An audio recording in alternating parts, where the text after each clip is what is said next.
or อะไรดี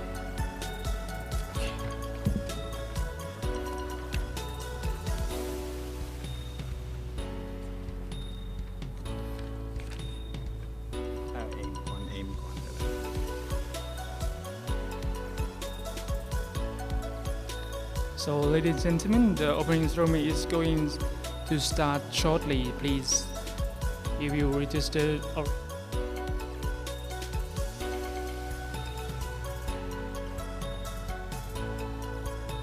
A lot of discussion that will be going on today surrounding education, reshaping education policy of the country.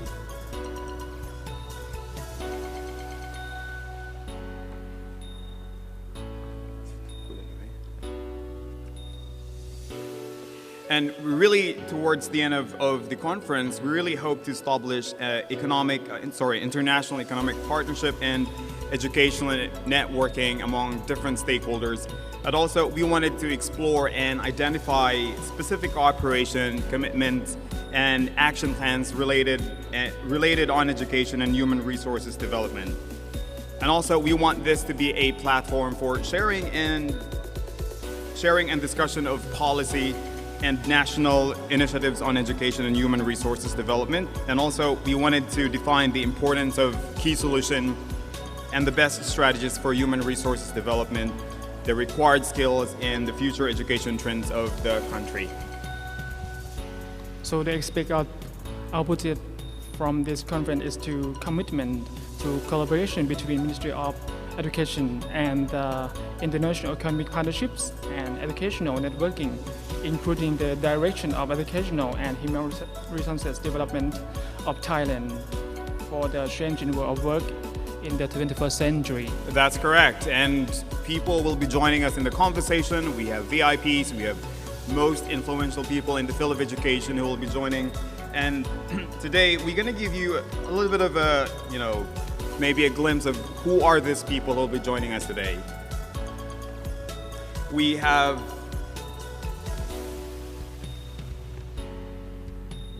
the Deputy Prime Minister of Thailand. Also joining us is the Minister of Education. And Deputy Minister of Education. That's correct. And we also have the Secretary General of Education Council together with the Vocational Education Commission and Basic Education Commission. We also have the representative of British Embassy. All right, we also have a representative of German Embassy. And the representative of Irish Embassy. We also have Australian Thai Chamber of Commerce. And British Chamber of Commerce Thailand. Thai Chinese Chamber of Commerce. And German Thai Chamber of Commerce. Irish Thai Chamber of Commerce. And Joy Forest Chamber of Commerce in Thailand. Also Singapore Thai Chamber of Commerce. And Spanish Thai Chamber of Commerce. And of course to our distinguished guests who are present today. Thank you.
Right. By the way, this first-time conference is presented by the Ministry of Education Thailand through the Office of Education Council in partnership with the various chambers of commerce in Thailand. So the Office of the Education Council is the main organization under the Ministry of Education Thailand, which is responsible for the educational policy and of the country. They conduct the International Economy Partnerships and the Education Networking Conference on the direction of education and human resources development of Thailand in the 21st century for the changing in the VUCA world of work. This meeting aimed to determine the direction of education and human resources development of Thailand for the changing world of work in the 21st century through the suggestion cooperation with the international economic partnerships and educational networking. That's correct. In fact, the Ministry of Education has the 20 years national scheme of education that links with the 20 years national strategy under the vision of all Thai people are provided with quality education and engage in lifelong learning as well as live happy lives. I kind of like that. Yes. Based on the principles of sufficiency and global changes in the 21st century. And there are also 6 education strategies which will lead us to the goal. Could you please share us what are the 6 strategy, right? Right. The first strategy is of education strategy is educational management for the strength of the nation and society. And also develop the research and innovation workforce to enhance the national competitiveness and proficiency development for people for all age and the promotion of the lifelong learning society and create opportunity and equality in education and also educational administration to enhance the quality of an eco-friendly life and competency development for educational administration. Right. That's the holistic approach of the Minister of Education, and we really hope to achieve that.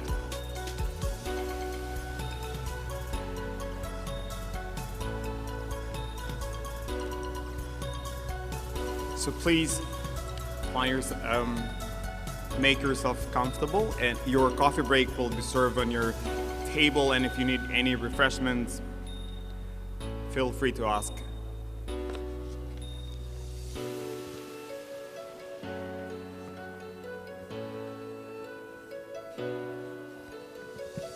And if you allow me to outline the plans for the conference, we have first will be the high official roundtable meeting. And also we have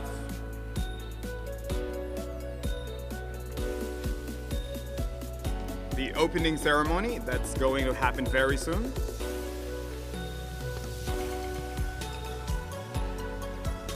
We also have a series of keynote speeches in a panel discussion. We'll be talking and we'll be discussing about the challenges in development of education and human development in the 21st century. We'll also be talking about human resources development of Thailand for the changing world of work in the 21st century. Also, we'll be talking about strategies for internationalized education and human development. I'm really excited, Dr. Jack, about the panel discussion.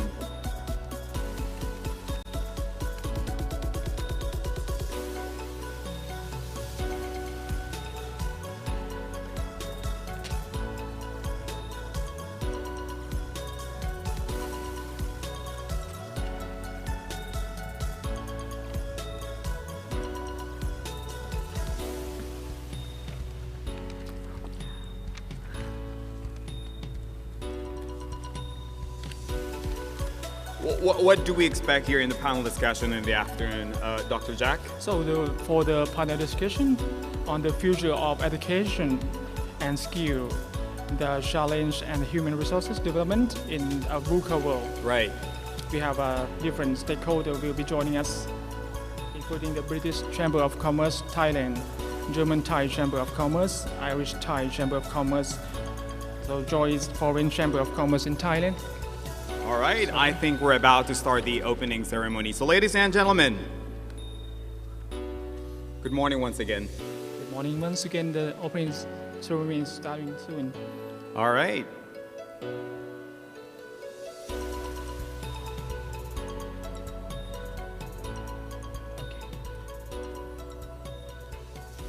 I think they're about to conclude the high official roundtable. Is that the latest update? Yes. All right. I was kind of excited really to start.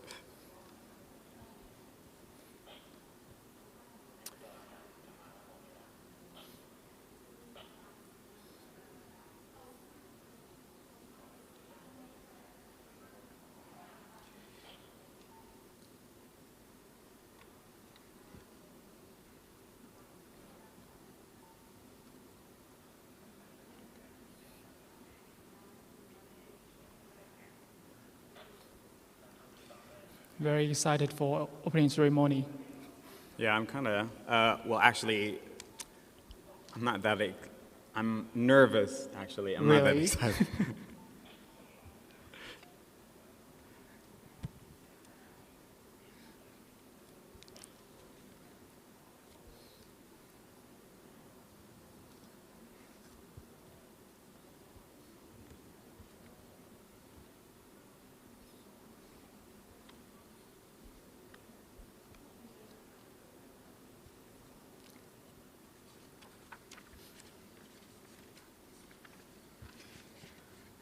And once again, we'd like to thank you for coming and joining us today. We really appreciate your effort since, most in-person events have been largely put on hold due to the pandemic. So it's really an honor to have you all here today.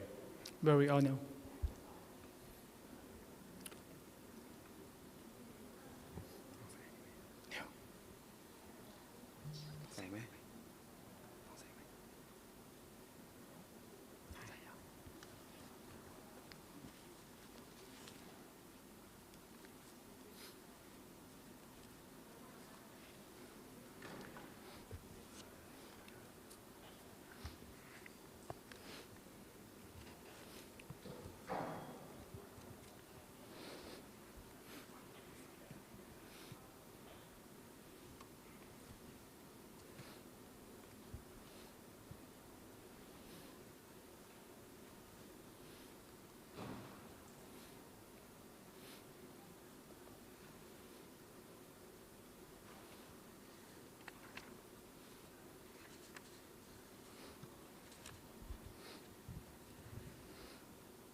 Ladies and gentlemen, help me in welcoming the delegation spearheaded by the Deputy Prime Minister of Thailand, Minister of Education, Deputy Minister of Education, Secretary General of Educational Council, Deputy Director, Department of International Trade, British Embassy, Bangkok, Chairman President British Chamber of Commerce, Human Resources Development of Franco-Thai Chamber of Commerce, Project Director German Thai Chamber of Commerce, and the Vice President, Irish Thai Chamber of Commerce, Vice Chairman of the Joint Foreign Chamber of Commerce in Thailand, President of Korean Thai Chamber of Commerce, and the Director of the Malaysian Thai Chamber of Commerce, Lead and Director Singapore Thai Chamber of Commerce, and the Manager of Spanish Thai Chamber of Commerce. Ladies and gentlemen, good morning.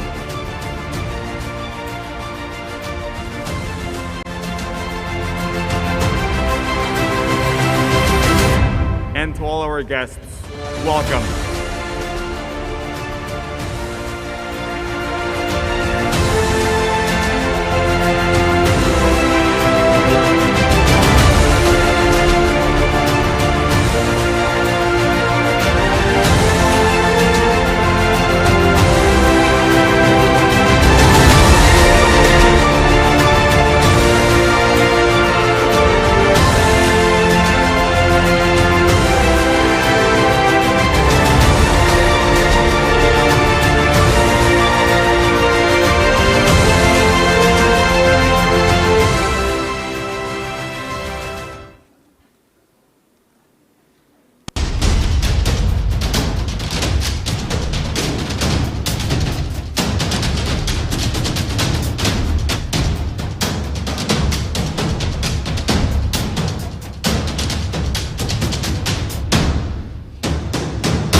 Excellencies, distinguished guests, participants, ladies and gentlemen, good morning. We're very delighted to welcome you to the International Economic Partnership and Educational Networking Conference on the direction, education, and human resources development of Thailand in the 21st century for the changing world of work. This conference brings together educational networking, academia, business, entrepreneurs, practitioners, and policymakers who are responsible for delivering the education of Thailand and the international economic partner of Thailand. This conference provides a great opportunity for us to share and discuss policy and regional initiatives on education and human resources development. We aim to determine the direction of education and human resources development of Thailand for the changing world of work in the 21st century through the suggestion, cooperation, and international economic partnerships and educational networking.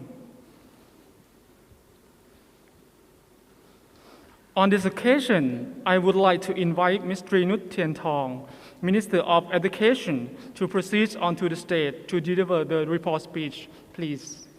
Let's give her a big round of applause, please.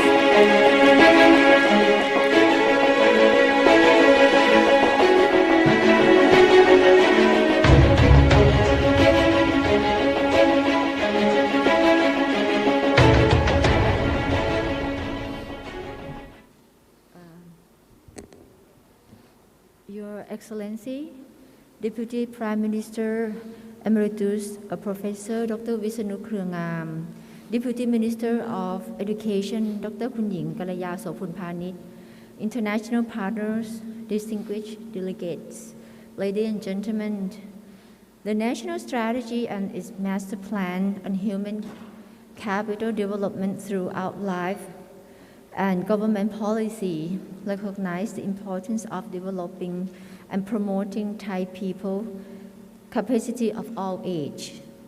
This notion is reflected not only at the national level, but also reiterated in the 5 guidelines for human resources development of Asian Declaration of Human Resources Development for the Changing the World of Work, which was adopted last year by Asian leaders. This endeavor reflects the fact that the human resources development is an urgent issue for all sectors. Moreover, the situation of global change leading to the VUCA world and the coronavirus disease pandemics had direct impact on education and employment. VUCA world is a period of rapid change in all dimensions, including technology, internal and external economics competitions. Trends and models of education in terms of level and types have to adapt for flexible human resource development to be ready for change the world, employment opportunity, and the Unlock Thailand policy after the COVID-19 pandemics, in the line with the visions of the national scheme of the education 2017 to 2036. The Office of Education Council, as the main policy agent of the Ministry of Education, take a great pleasure to organize the International Economic Partner and the Educational Network Conference under the themes The Direction of Education and Human Resources Development of Thailand in the 21st Century for Changing in the VUCA World of Work.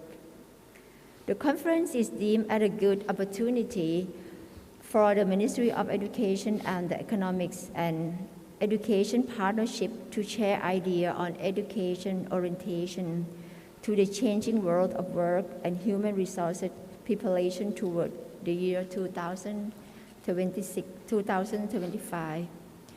The objectives of the conference are as follows.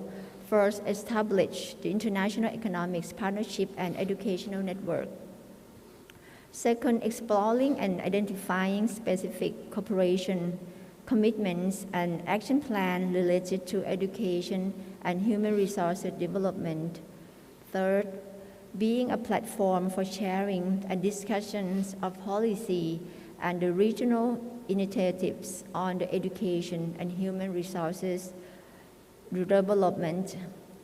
And fourth, defining the importance of the key solution and the best strategy for human resources development, the required skill and future education trends. On this occasion, we are honored to welcome, first of all, Excellency from partners from other countries to deliver the keynote address on challenge in the development on education and human development in 21st century. The next President of the Foreign Chamber of the Commerce in Thailand will be share valuable idea and experience in the panel discussions on the future of education and skill 2030. The challenge and the human resource developed in VUCA world. Then the Deputy Minister of Education, Kun Hing Kalaya Sophon-Phanit, will deliver the keynote address on strategy for internationalized education and human development. And finally, the representative from the agencies concerning human resource development in Thailand will be demonstrate the information of Thai education trend and the human resource development for 21st century in response to change the world of work and the panel discussion on human resources development of Thailand for the changing world of work in the 21st century. The Ministry of the Education plans to hold a consultative meeting with each industrial group after this conference to build economics partnership for human resource development and improve educational models at all levels in the next step.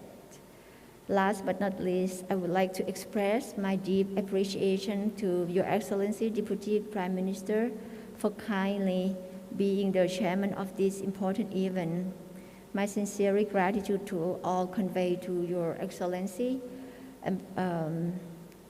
the President of the Foreign Chamber of Commerce and all the distinguished guests for your active participation in this international economics partnership and educational network conference. Thank you very much.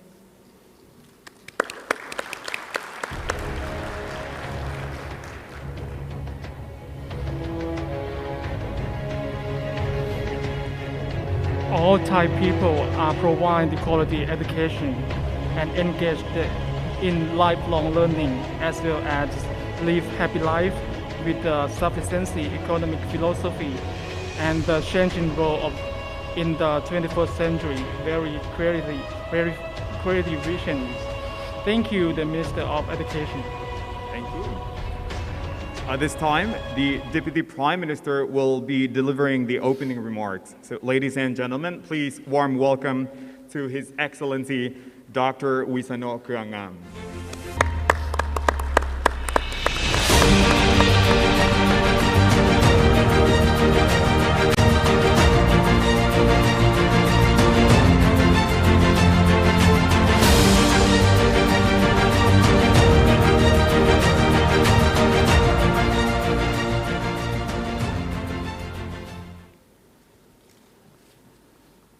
Minister of Education, Deputy Minister of Education, Dr. Kun Hing Kalaya Sophon-Phanit, representatives of the embassies, representatives and presidents of foreign chambers of commerce in Thailand, executives and representatives of concerned agencies, distinguished guests and members of the press. On behalf of the Royal Thai Government and the Ministry of Education, I would like to express my deep appreciation to the representative of several embassies including presidents and representatives of several foreign chambers of commerce in Thailand, for your great attention and support to the human resource development in Thailand. To ensure that our people can be fully developed to their highest potentials and ready to work globally in the fast-changing era. To implement words and ideas into actions, the Royal Thai government has pushed forward several measures, starting with drafting the new National Education Bill, which is now under the scrutiny of the Parliament and waiting for the final approval.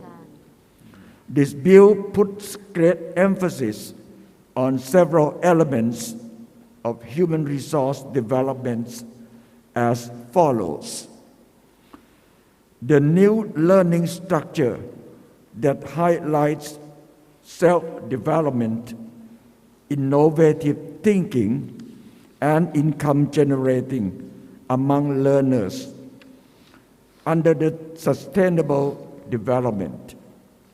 All education must focus on competency-based development under 7 periods of the lifelong learning, and the desirable characters of the Thai learner who strive for quality, high skills, and adaptability for the 21st century skills throughout their lives.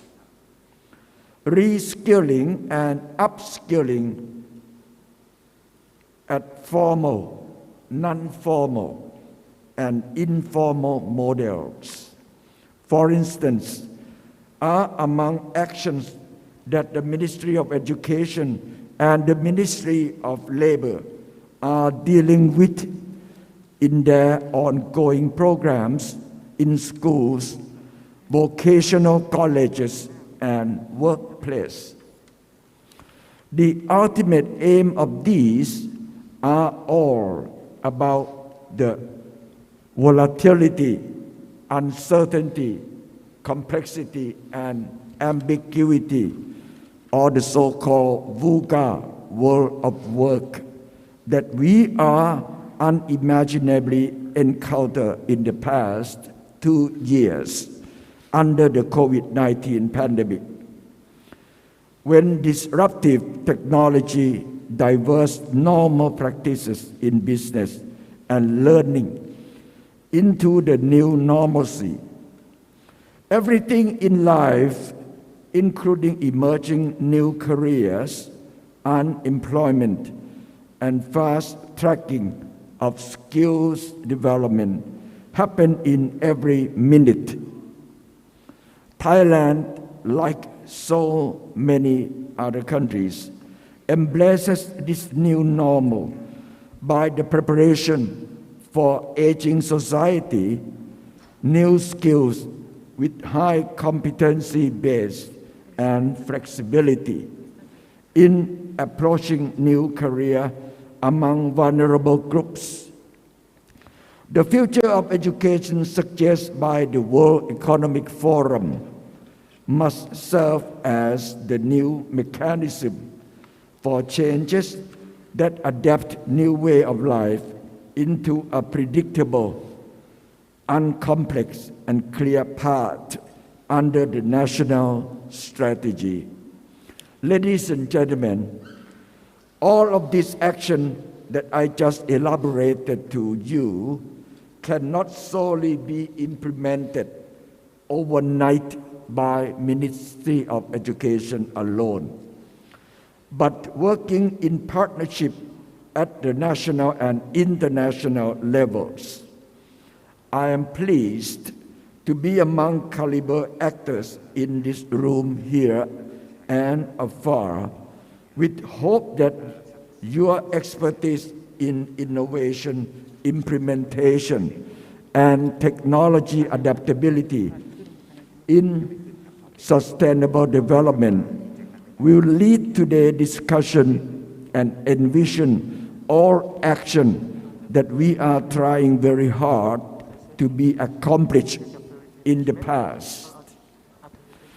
On the very last note, as the Deputy Prime Minister in charge of social affairs and education, may I declare open of the International Economic Partnership and Educational Networking Conference on the Direction of Education and Human Resource Development of Thailand in the 21st century for the changing in the VUCA world of work.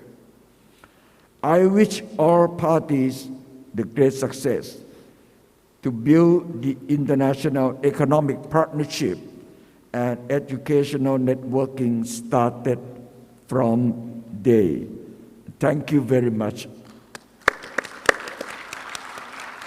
Thank you so much for the wonderful speech. And we would like to ask Our Excellency to stay on the stage for the group photo session. We will be having two sets of photo shots. We have one that first will be joined by the 15 high officials who had just joined the high officials roundtable. So we would like to invite the Minister of Education to join His Excellency for the photo shoot. We would also like to invite the Deputy Minister of Education. Also, Dr. Atapon, please. The Deputy Director of International Trade, British Embassy, Bangkok. Mr. Chris Cracknell, the Chairman and President, British Chamber of Commerce, please join. The Human Resource Development of Franco-Thai Chamber of Commerce. And also the Project Director, German-Thai Chamber of Commerce. Vice President, Irish-Thai Chamber of Commerce. Vice Chairman of the Joint Foreign Chamber of Commerce in Thailand. And President of Korean-Thai Chamber of Commerce. And also would like to invite the Director of the Malaysian-Thai Chamber of Commerce. And Lee Zevin, Director, Singapore-Thai Chamber of Commerce. And the Manager of Spanish-Thai Chamber of Commerce. So please join us in the photo shoot. This will be the first round. We'll be having another second round of photo shoot.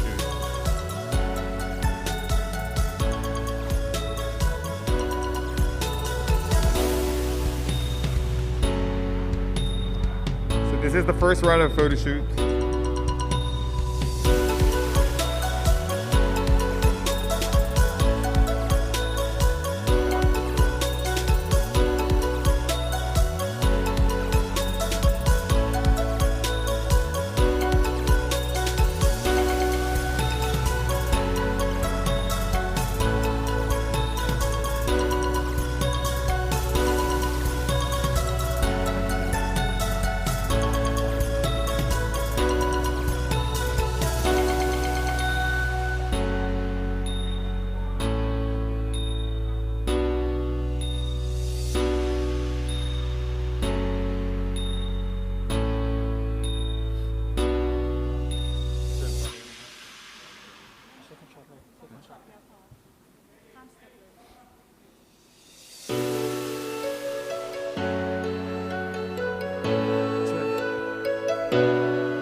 One more photo shoot, please. Joining will be the Deputy Permanent Secretary of Minister of Education, and we'll also have the Deputy Secretary General of the Office of Vocational Education Commission.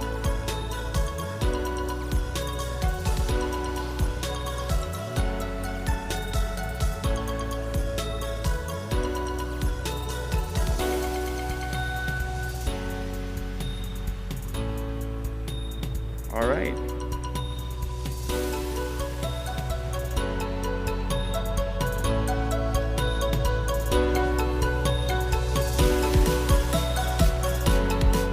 Once again, ladies and gentlemen, a big round of applause to our delegation. Thank you so much.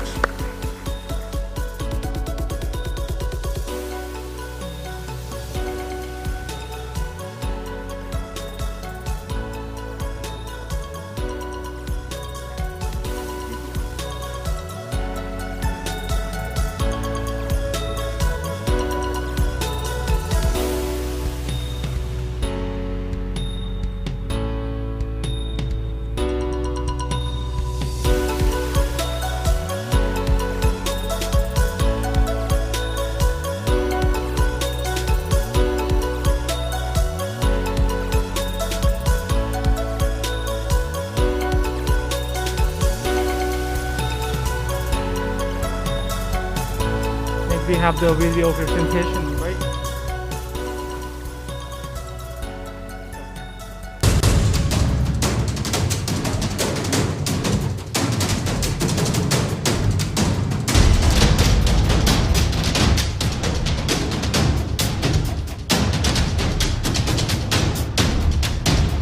For the refreshment, we will present the video presentation for the Office of Educational Council.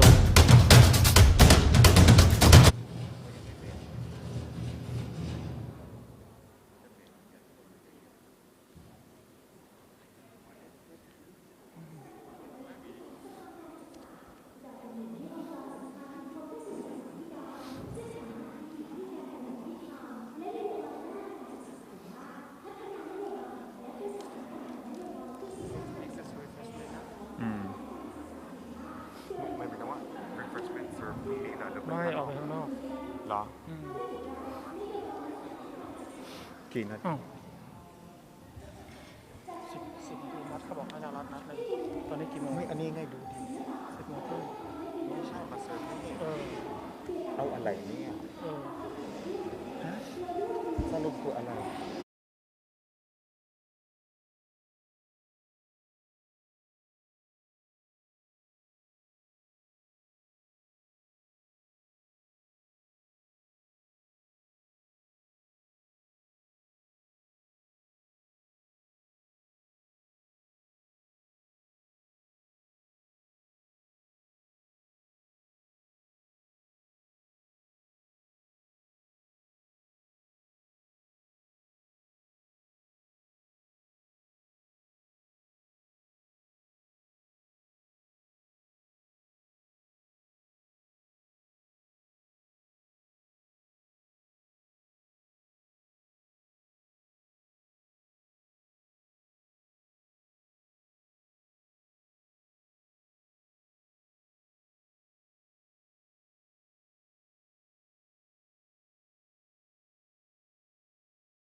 สำนักงานเลขาธิการสภาการศึกษาเตรียมพร้อมกำลังพลสู่ศตวรรษที่ 21 มุ่งสู่เป้าเข้าถึงทุกช่วงวัย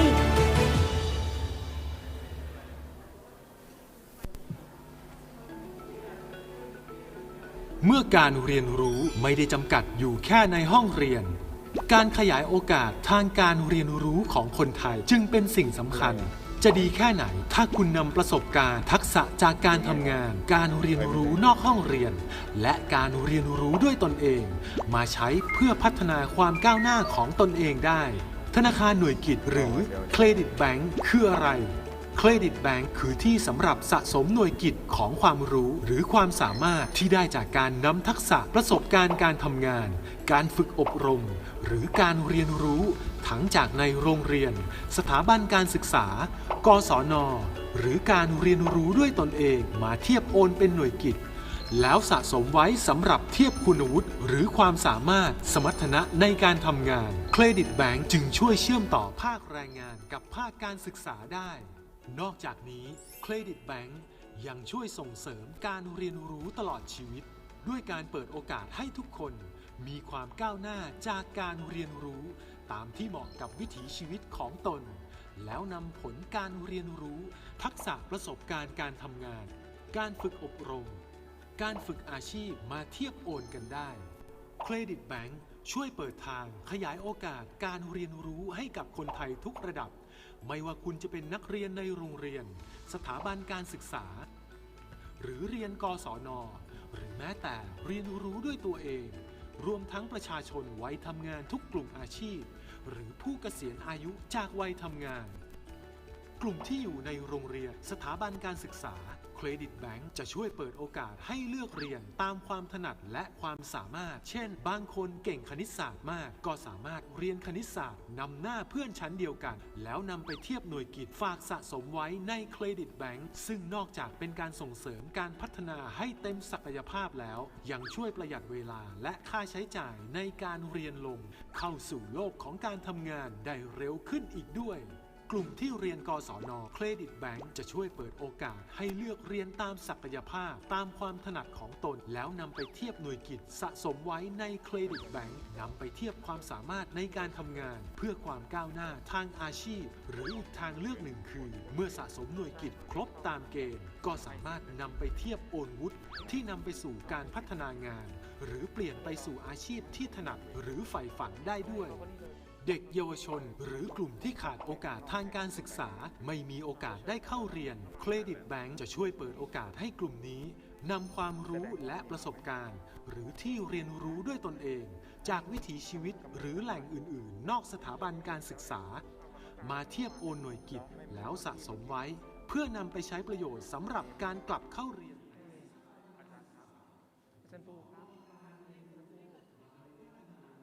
เขาก็ทำอยู่เป็นเรื่องเล็กเรื่องน้อยเรื่องอะไรก็ตามหลายเรื่องเราก็ไม่ได้คิดว่าการปฏิรูปการศึกษามันต้องทำตูมเดียวออกมาแล้วเห็นผลมันต้องทำหลายอย่างนะครับเพราะฉะนั้นก็ในส่วนต่างๆเนี่ยทางกระทรวงศึกษาเขาทำอยู่แต่ขณะเดียวกันที่นับว่าสำคัญมากก็คือว่าในเรื่องของยุทธศาสตร์ชาติว่าด้วยการพัฒนาทรัพยากรมนุษย์ซึ่งถือว่าเป็นหนึ่งในยุทธศาสตร์ชาติในจำนวน6ด้านที่สำคัญก็คือการพัฒนาทรัพยากรมนุษย์ตรงนี้ก็คือการที่จะเทรนคนฝึกคนให้เป็นคนที่มีคุณภาพเป็นคนไทยที่มีคุณภาพอันนี้เป็นเรื่องใหญ่แล้วก็เป็นธีมหรือเป็นแนวของการจัดประชุมสัมมนาในวันนี้โดยเราใช้การศึกษาเนี่ยเข้าไปสัมพันธ์กันการพัฒนาทรัพยากรมนุษย์เนี่ยมันอาจจะต้องใช้หลายอย่าง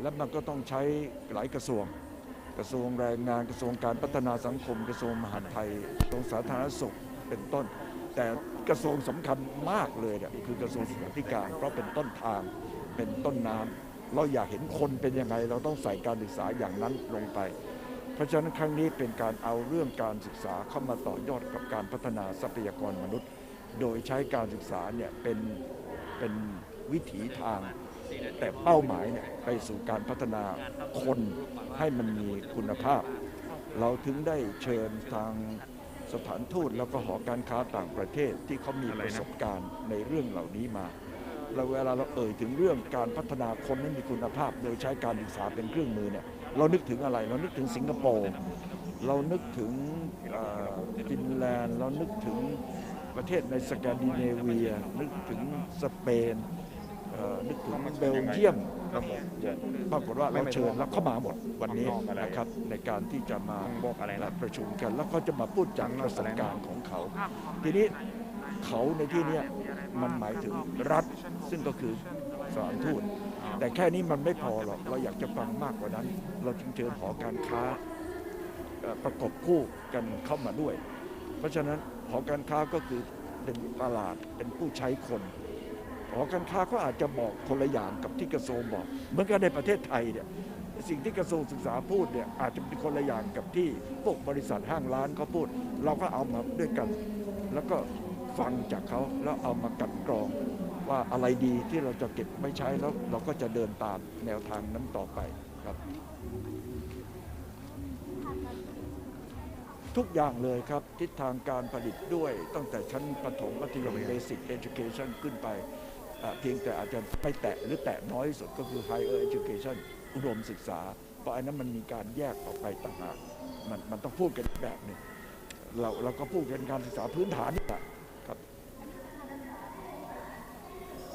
โอ้ยเขายังจะต้องไปทำแผนการชาติเขาจะต้องไปทำกฎหมายการศึกษาชาติเขายังจะต้องไปทำแผนแม่บทอะไรต่ออะไรอีกอย่างครับคาดหวังกับความร่วมมือครั้งนี้ว่าอย่างไรบ้างคะเป็นการเราเคยเปิดเวทีทำนองในฐานะรัฐบาลเราเคยเปิดเวทีทำนองนี้ในเรื่องอื่นมาแล้วเรื่องการปฏิรูปกฎหมายแล้วเราก็เชิญสถานทูตเชิญหอการค้ามาว่าเนี่ยเขามองกฎหมายไทยยังไงโดยเฉพาะกฎหมายในด้านธุรกิจต่างๆเขาก็แนะแล้วเราเอาไปทำแล้วมันก็ได้ผลดีวันนี้เราก็มาเปิดเวทีเรื่องการศึกษานี่แหละอีกครั้งหนึ่งกับการพัฒนาทรัพยากรมนุษย์ถามว่าเราหวังผลยังไงเราเคยเห็นผลสำฤทธิ์จากการเปิดเวทีนี้ในเรื่องอื่นมาแล้วครั้งนี้ก็จะเป็นเรื่องของการศึกษาซึ่งเป็นครั้งแรกผมดีใจมากขอบคุณสภาการศึกษาที่ลุกขึ้นมาตื่นขึ้นมาจัดทำเรื่องนี้เพราะไม่งั้นแล้วภาครัฐก็จะคิดเองพูดเองเองอยู่คนเดียว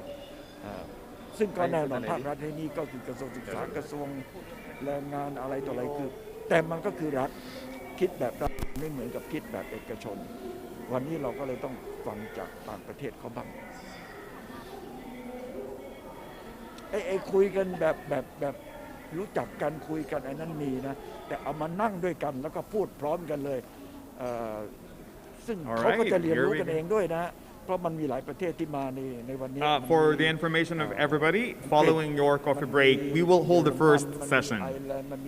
So from the video presentation, we inform you about the mission of the Office of Educational Council. Right.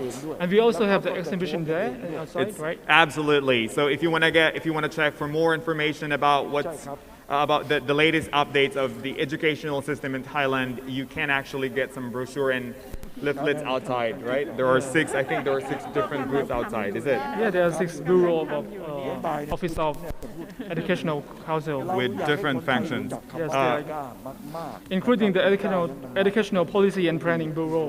And if you wanna know more about the educational research and development of Thailand, there's also an exhibition outside. And also the Educational Standard and Learning Development Bureau.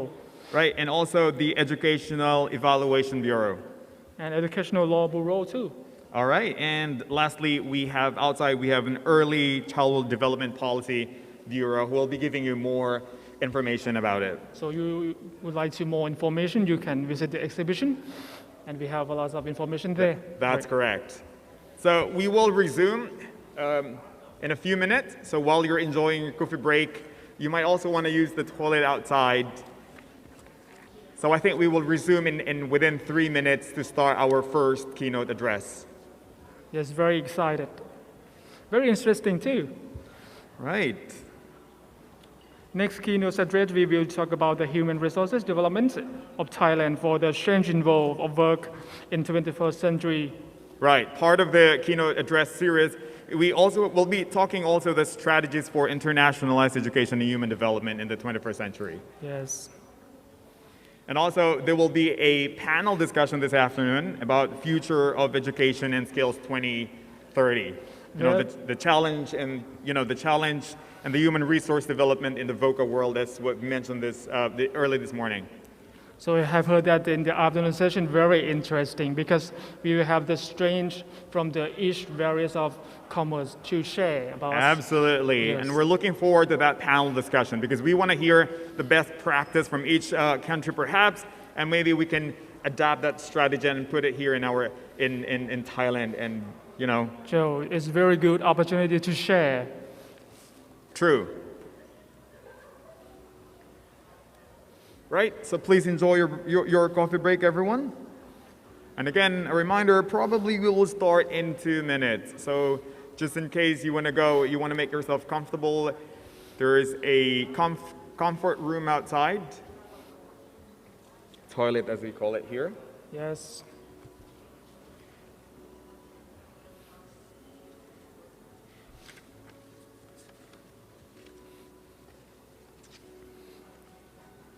And also, during the opening remarks of His Excellency Dr. Wisano, he actually mentioned about, a draft of the National Education Bill. Yes. And we really hope that bill would pass as soon as possible. So there would be a reshaping and reorienting the education system towards meeting the needs of the 21st century by achieving the twin objectives of inclusion and excellence. Yes, and also the vision from the report speech of our Minister of Education. Right. She showed the vision of education, Ministry of Education, that all Thai people are provide with a quality education and engage in lifelong learning. That's correct. As well as live a happy life with the sufficiency economy philosophy and the changing world in the 21st century. Absolutely.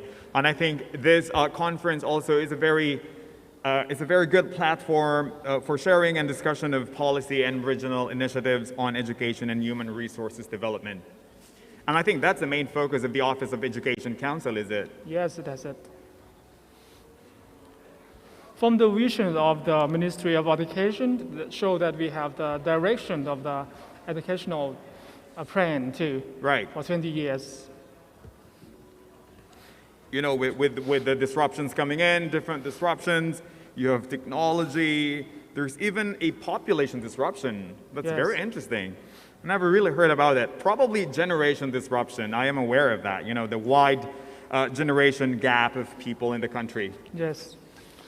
And also technology disruption. We will be talking more about that later this afternoon. That's why we prepare our students to get ready for the 21st century All right. skill too.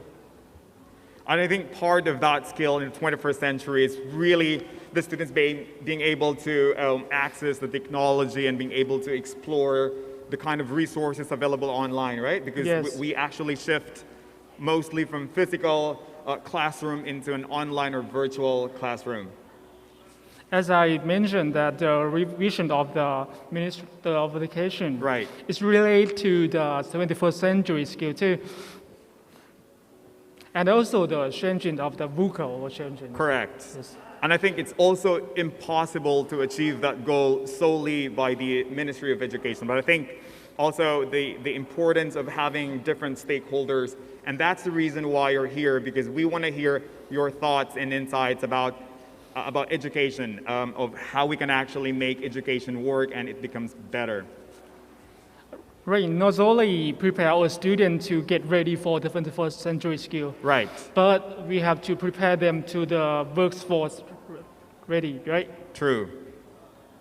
So why we have to cooperation with every chambers of commerce. That's correct. And I think what the labor market really needs at the moment, it's not just on you learn something from the textbook, but I think more than that. There's this soft skills that they call it, character development of how resilient you are.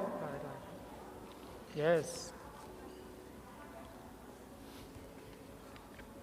And also, we'll be talking also about the career disruption that's going on here.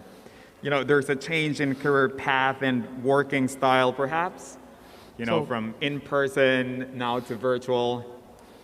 Yes, nowadays we have news career paths, a lot of new career paths from the changing Right, flow right. of IT. Yeah. We have a YouTube influencer, a lot of influencer. Oh, yes. Right, we have a news career path of changing. That's why we change our curriculum and change our education directions. Agree. You know, if you look at the current situation of Thailand education in the global arena, for example, Thailand has improved its overall performance from the 29th to the 28th, according to the International Institute for Management Development, or IMD. It's an achievement, right? It's a big achievement, I think.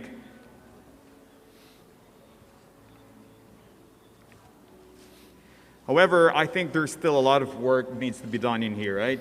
Yes.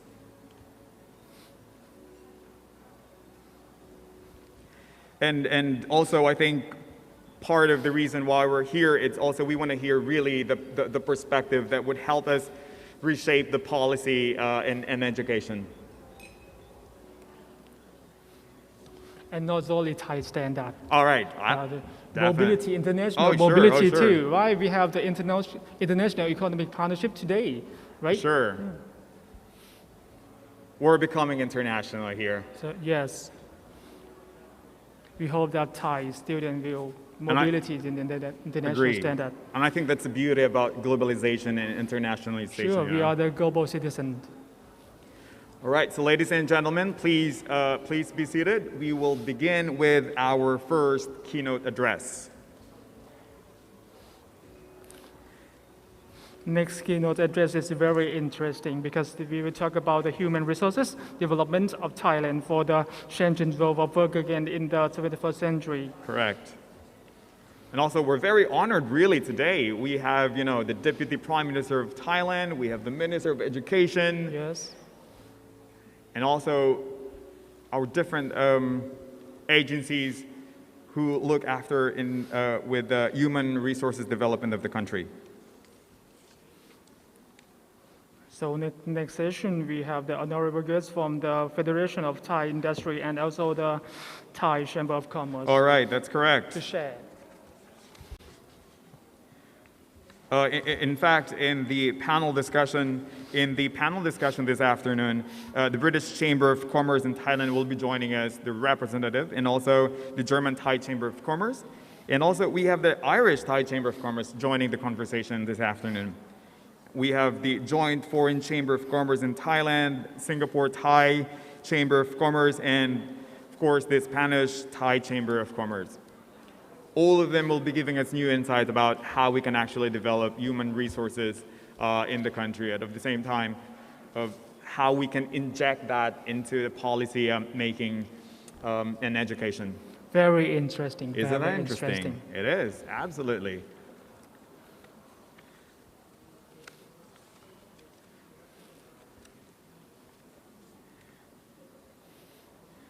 And we really hope to accomplish the objectives of this conference, in which we want to establish an international economic partnership and educational networking, right? Also, we want to explore and identify specific operations or even commitments and action plans related to education and human resources development. And to be a platform for sharing and discussion of policy and regional initiative on education and human resources development. That's correct. Yes, and define the importance of the key solution and the best strategies for human resources development, the required skilled and future education trends. And the biggest takeaway, actually, the expected output, really, we want here is the commitment to collaboration between the Ministry of Education and the International Economic Partnership and Educational Networking, including the direction of education and human resources development of Thailand for the changing world of work in the 21st century. So they were talking about the VUCA, which is like, what's V stand for? VUCA, right? Right. Yes, VUCA. As mentioned before, VUCA stands for the volatility. All right. The volatility and uncertainty and complexity and ambiguity. That's very Yes. new to me. And I think it's very timely, especially with the pandemic, With the pandemic, with the digital disruptions, there is a drastic change in Yes. in education specifically. And we both know that, right? sure, because it's affect us too. Right. Oh, so you're teaching, is it? Yes, I'm a teacher. All right. I am an IT teacher too. That's-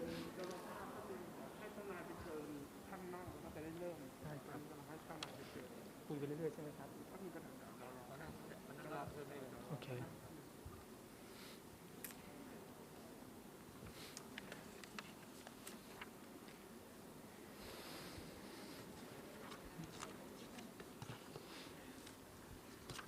Thank you, everybody. And if you could please find your seat, and we will start there shortly. We will be having a series of keynote speeches and, of course, a panel discussion in the afternoon. But this morning, we will start with our first keynote address. Yes, our first keynote address will talk about the human resources development of Thailand for the changing world of work in the 21st century. All right, so I think everyone is set. Once again, good morning and welcome.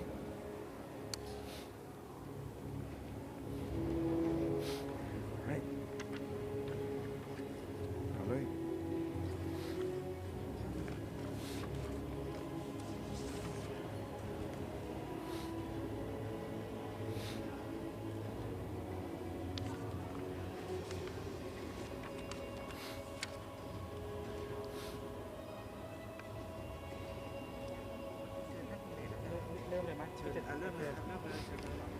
All right, Mr. Jack, Dr. Jack, sorry. Yes.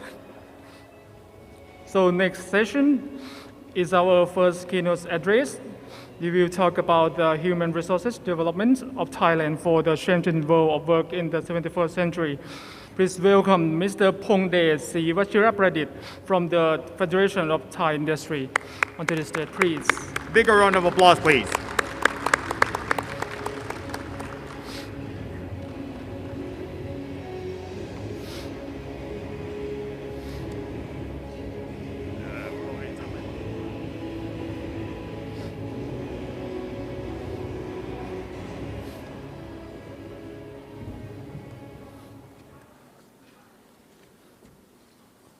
Good morning. The Excellency Ministry of Education, Deputy Minister of Education, Secretary General of Education Council, and all delegation. My name is Pongdet. We are working in the Federation of Thai Industry as human capacity buildings. And also, I come from the private sector. I have two companies. One is related to robotics engineering. I import the robot and install to the factory to level up the productivity. And also, the other company, we are working with water treatment company. Just get the information yesterday that we have 10 minutes to wrap up about the challenges of human resource development in 21st century. It might be difficult for me because when we are talking HRD, we have half a day, we have 1 day, so we have 1 week to talking about like this, but only 10 minutes. But we are trying to our best to explain to you. We separate into 3 parts. One is the current situation now, and the second, the future situation. I studied the research of Pricewaterhouse company to forecast in 2030, next 8 years, what it happens in the future. And also the third part, I would like to express my dreams. What about dreams on behalf of industry of Thailand, and I myself what I am thinking about in the future.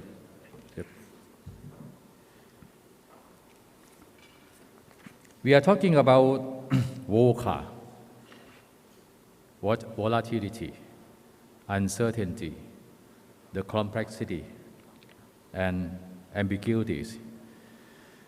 I think that when we are talking about VUCA, it's not this year or last year among the COVID pandemic. We are facing at the same situation for a long time. I think that's 100 years, 200 years.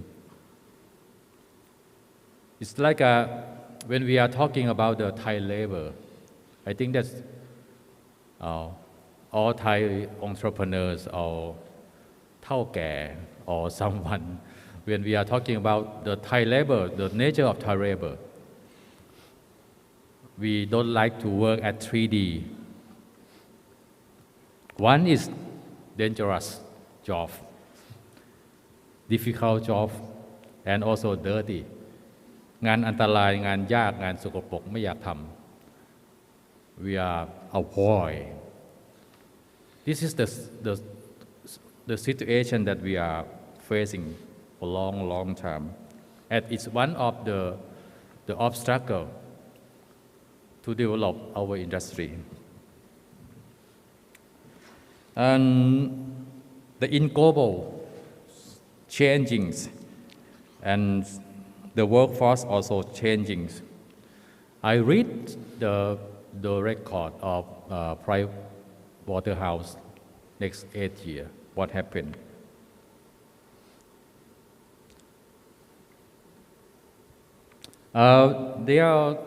They did a survey that we found that when you are thinking about the futures of worlds of work, it is like to affect you, and how do you feel? This is not Thai.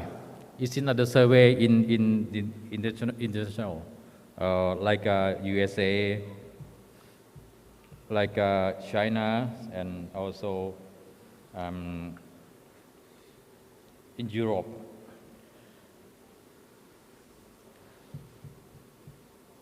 The people are thinking about this.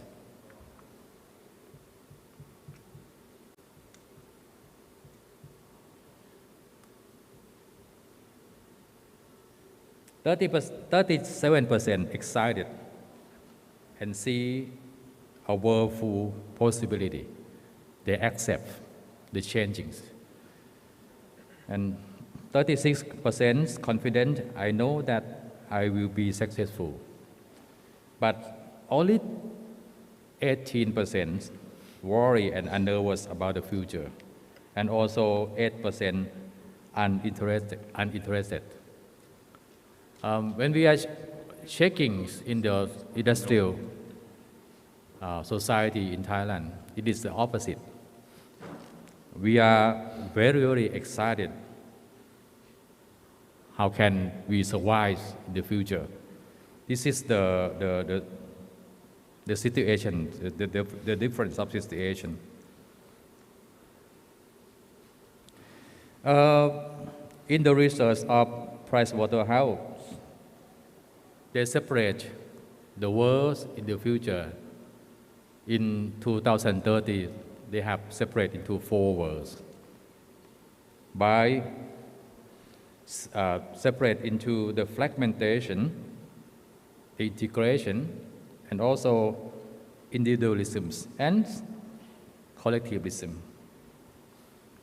The business in fragmentation is mean that the small is powerful.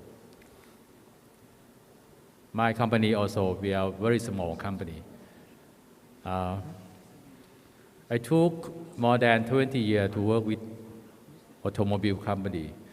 I work with Honda. A big company start from 1,000 people, and when I early from Honda, it's nearly 10,000. It's a big firms.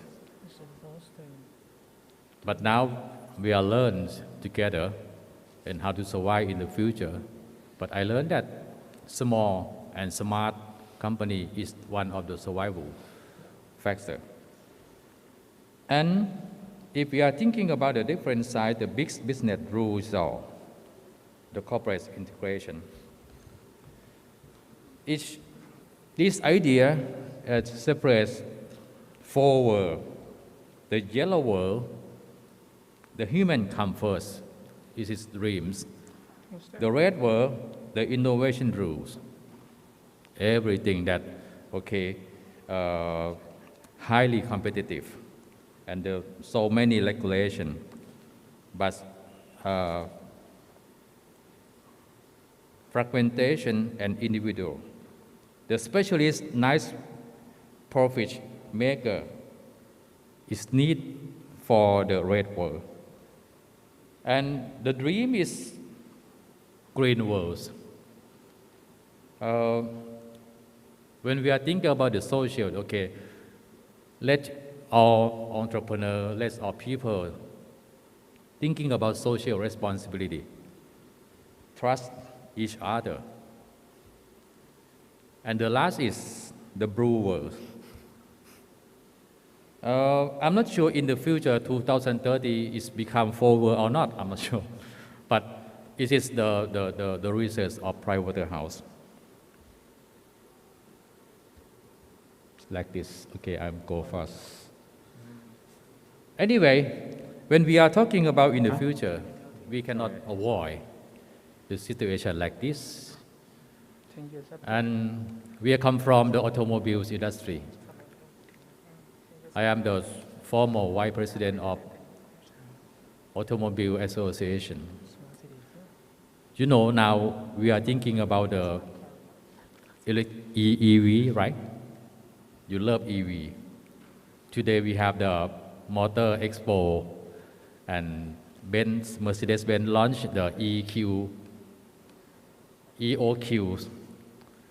The first car that they can assembly in Thailand. But I'm not sure what the price, but I heard from my friend that they told me that 8 million, something like that. Oh, 8 million. Well, Mercedes-Benz is okay. But S-Class is 7 million. Now it's 8 million. It's here, plus minus is reasonable price.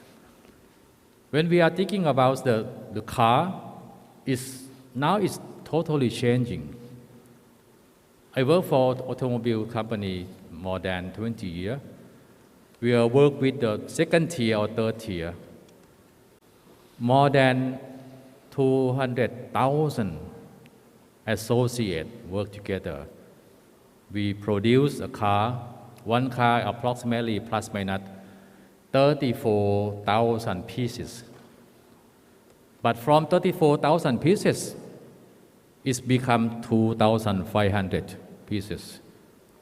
No engine, no carburetor, no injection, cylinder, crankcase, crankshaft, everything is gone. Now we are changing. This is the changing you cannot stop. And also like the financial. Yesterday, I'm not sure you will buy the Bitcup coin or not, right? Start from 18 baht. And yesterday it's become to 500 baht. But I'm not sure what today is going down or not. But nobody believes that. This is a cryptocurrency. I myself, I sell and buy Bitcoin 4 years ago. I'm surprised because I'm see my mobile phones, the collect of the record. Last 4 years, I sell and buy one time. The maximum is 196 coin. Wow. One coin now is 2 million. At that time, it's only 700. My son said that, "Oh, father, you are crazy. You sell more than 500 million baht when we compare with the value like this. This is the changing. This is the changing. Why we talking about the changing like this? Because I would like to wrap up the final message.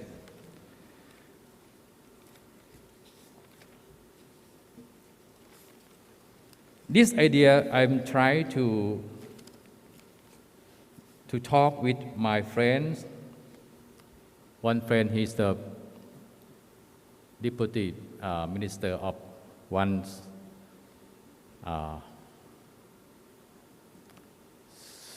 and also the member of parliament. My dreams, I would like to create something that I'm not sure it is possible or impossible or not. On behalf of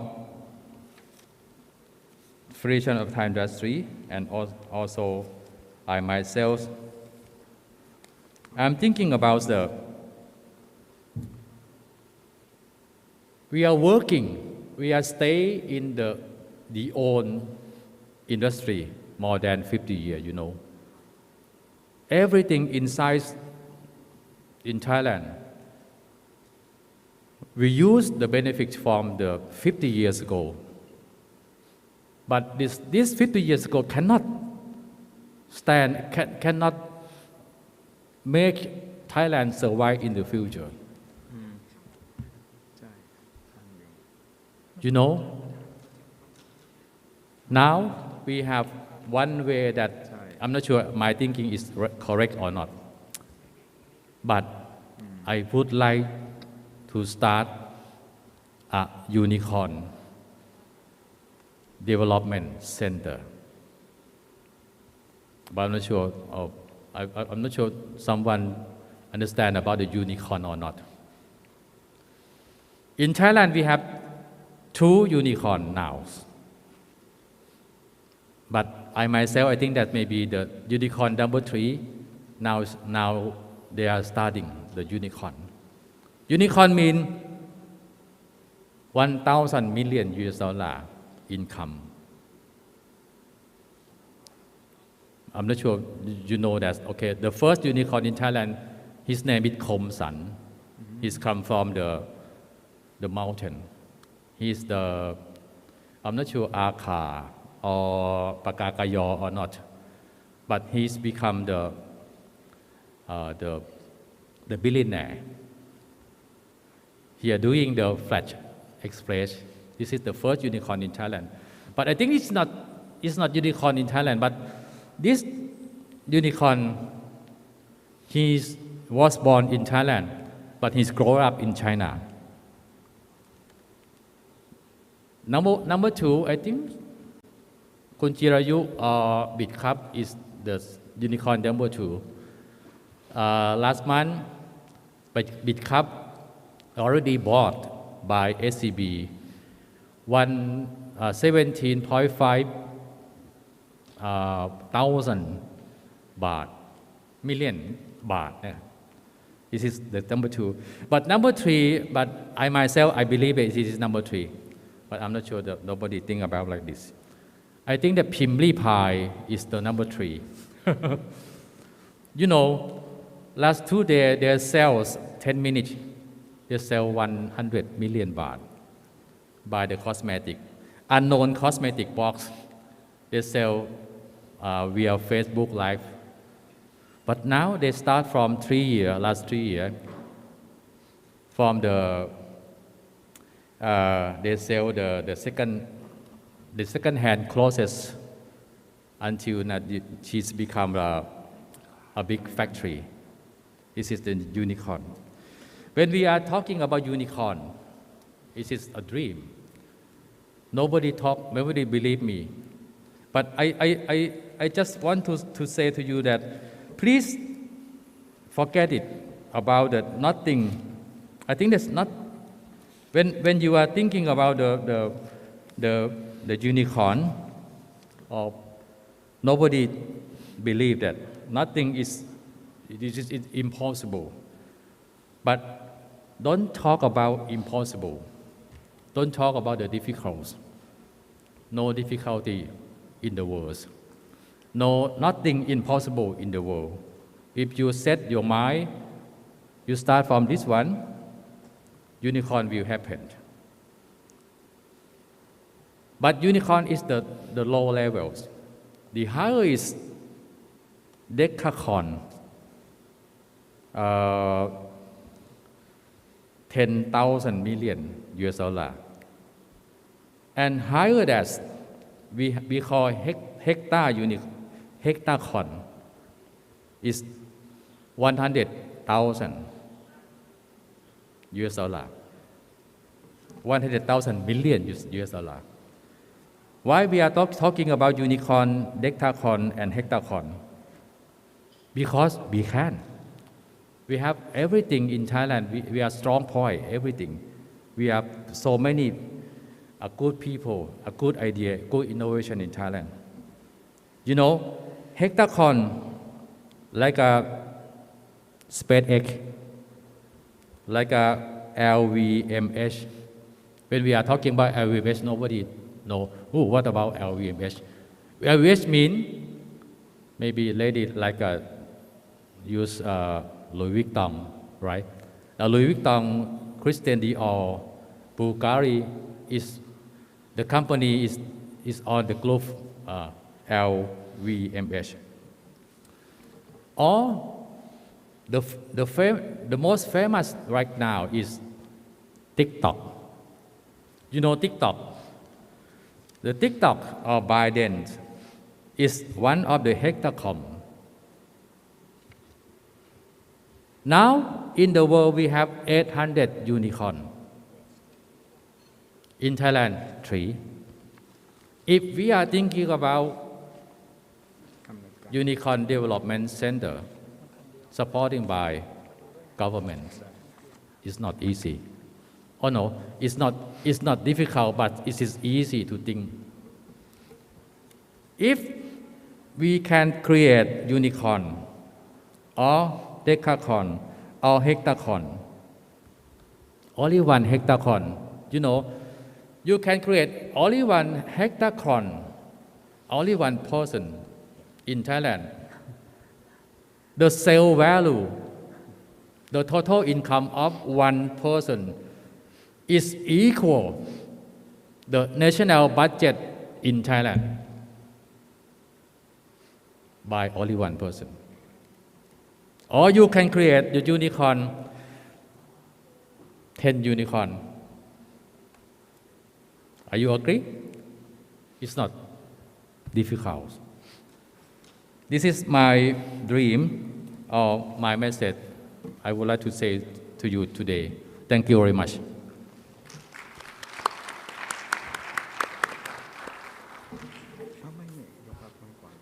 Thank you very much, Mr. Pongdet Sivashirapradit.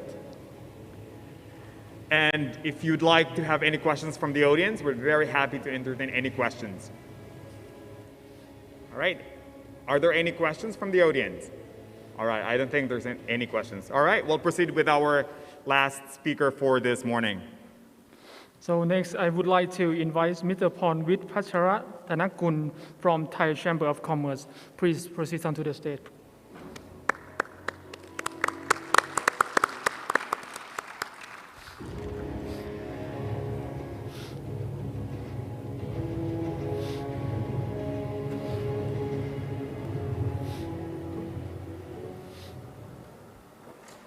Your Excellency, the Minister of Education, Your Excellency, the Deputy Minister of Education, Excellencies and delegates from embassies, Chamber of Commerce, honorable guests, ladies and gentlemen.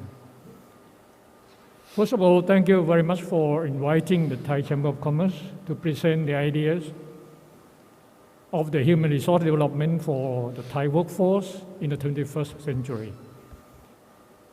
Personally, I have been with a private university in the last 14 years. Prior to that, I worked with an international company with headquarters in Europe in the health and wellness business. I have been with the Thai Chamber of Commerce engaging in education in the last 10 years. So whatever I am presenting today reflect the personal collections, reflect the input from the members, and reflect the input from entrepreneurs who employ our students, and reflect the input of parents, teachers, who have been interacting with entrepreneurs, employers, and so on. Ladies and gentlemen, in Thailand, we have a workforce of something like 38 million, which is about half of the population. And the number is unfortunately shrinking. But every year we have close to 1 million joining the new workforce. And with the 21st century coming, we have to ask ourselves, what do we do with these people? How can we prepare Thailand? How can we prepare our workforce so that we get ourselves out of the middle income trap? We should get rich before getting old. Unfortunately, we have been saying that Thailand is getting old before they get rich, which is not very good. So we have to do something in order to develop the human resource for the country. But to answer that question, we have to check what is the requirement of workforce, capacity, performance, and competency in the 21st century. The survey of the World Economic Forum says that the workforce in the future should be innovative, should be able to solve problems in a complex way, should be agile. There is no way that says that the workforce should be able to memorize a lot of formula. And this unfortunately reflects the way we are teaching students in Thailand. We have been doing this in such a way that teachers forget themselves and they assume that they are teaching students in order to assess them, give them the score. And the students are mistaken that they study in order to pass the exam. Nobody remembers exactly that they are learning something in order to do something in their career. And this is what we have to change. It's even more so critical and important that the world today is changing so fast due to the changes and the development of technology. With the incoming technology and the disruptive technology, behavior of people changes. Give you one comparison. Somebody invented telephone, fixed line, more than 100 years ago, Alexander Graham Bell. And that telephone, fixed line, stayed like that for over 100 years, unchanged. Now you can imagine somebody born and grew up and they saw the telephone like this. The day they are adult until the day they leave the world, there is no change. And that 100 years is equivalent to about 4 generations. So in Thai, you can say you can be reborn 4 times and still no change happens. But today, with the mobile phone, you can think backwards. Mobile phones started coming out into the market 30, 40 years ago. Something big like this, with a battery bigger 10 times the size of a telephone call. But that can be used only as a phone. It's a phone without line. But within a short period of time, that kind of telephone becomes whatever now. It's a bank on your palm, it's a classroom on your palm, it's whatever you dream. It's a purchasing department store in your hand. Now the changes in the last 40 years, you can say it's 1 generation and a half. So there's no doubt that people today see some changes with shock because the parents and grandparents never experienced that. Now how can we make them realize that this shock is real, it's going to stay, and the new generation should be prepared for it. Give you another example. World Economic Forum says that in 10 to 15 years' time, 65% of work in the next 15 years does not exist today. So how can you train people and students today to do something that do not exist yet? So they must be able to cope with it. How do we teach somebody who can cope with something and do the skill that doesn't exist today? Teach something that doesn't exist. So the workforce, definitely, we talk a lot about upskill, reskill, but this is good talk. The question is how to do. Now, if you look at the workforce of Thailand and the future coming workforce, I can put this into three categories. One is the workforce of today, those who are now working, big company, big corporation, small enterprise, SME, and so on. They need, every one of them need reskilling, upskill. Question is how? We can talk a lot. But the mindset of the employers, the mindset of the worker themselves, they do not realize. You go to bed today, tomorrow, it's still the sunrise. So why the worry? The question is only if you look backward to last year, what happened? Something that exists last year didn't exist today. But tomorrow and today, there's no difference. So it's a slow changing, but the mindset doesn't change. And people say, "Mai pen rai, it never happened to me." It will happen. The question is only when. And how do we prepare them? Because we are the Chamber of Commerce, we are the government, and we are the country who run the country. How do we convince these people? It's a mindset.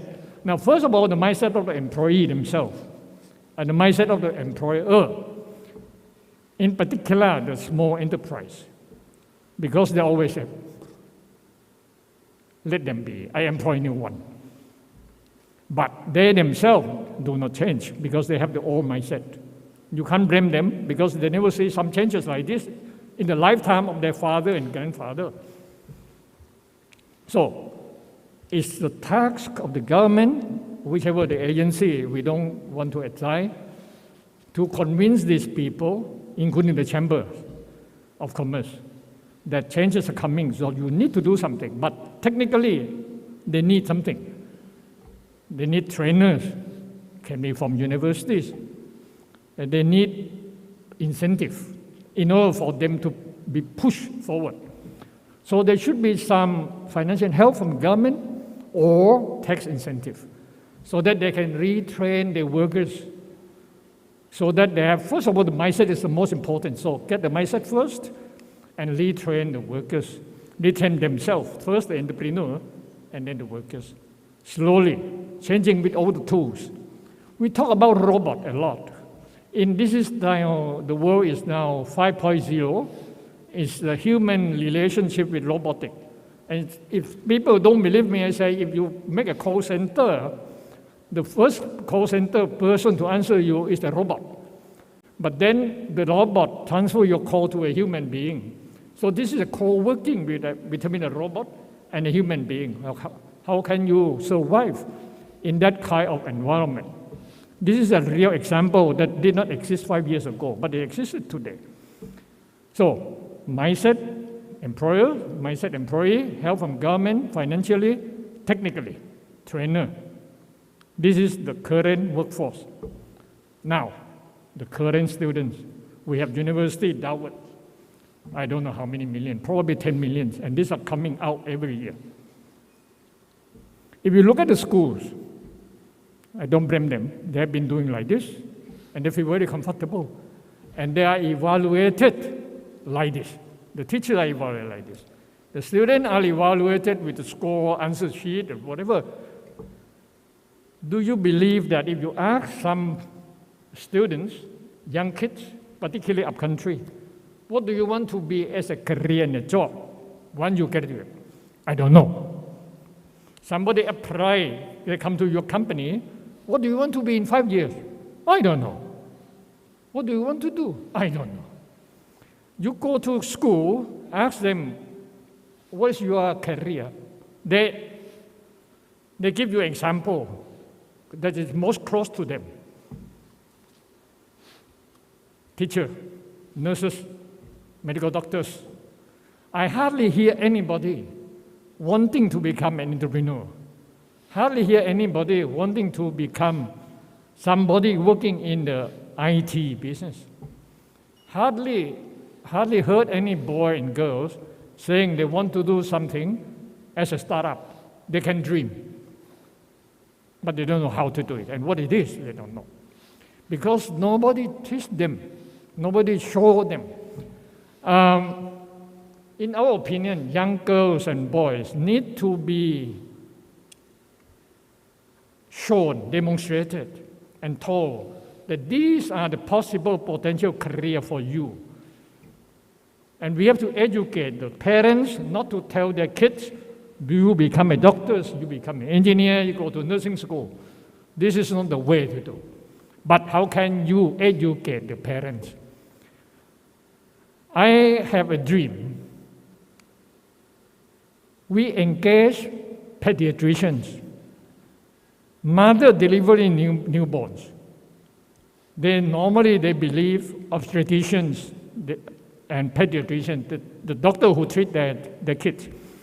If you can combine them, how do you raise your kids? Not only physically, mentally, but also conceptually. So that the parents themselves can free themselves out of the way that they think they want the kid to be. You become a nurse, you become a doctor, because my own dream is I wanted to be a doctor, but I never become one, so my kid must be.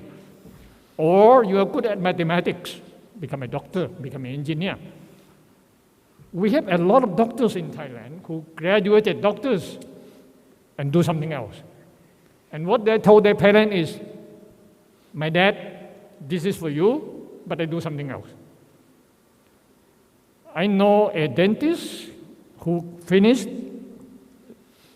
the study of becoming a qualified dentist, and she told her mother, this is my degree, but then I jump into business consulting. I go into MBA now. Is this a waste of time for the country? I don't know.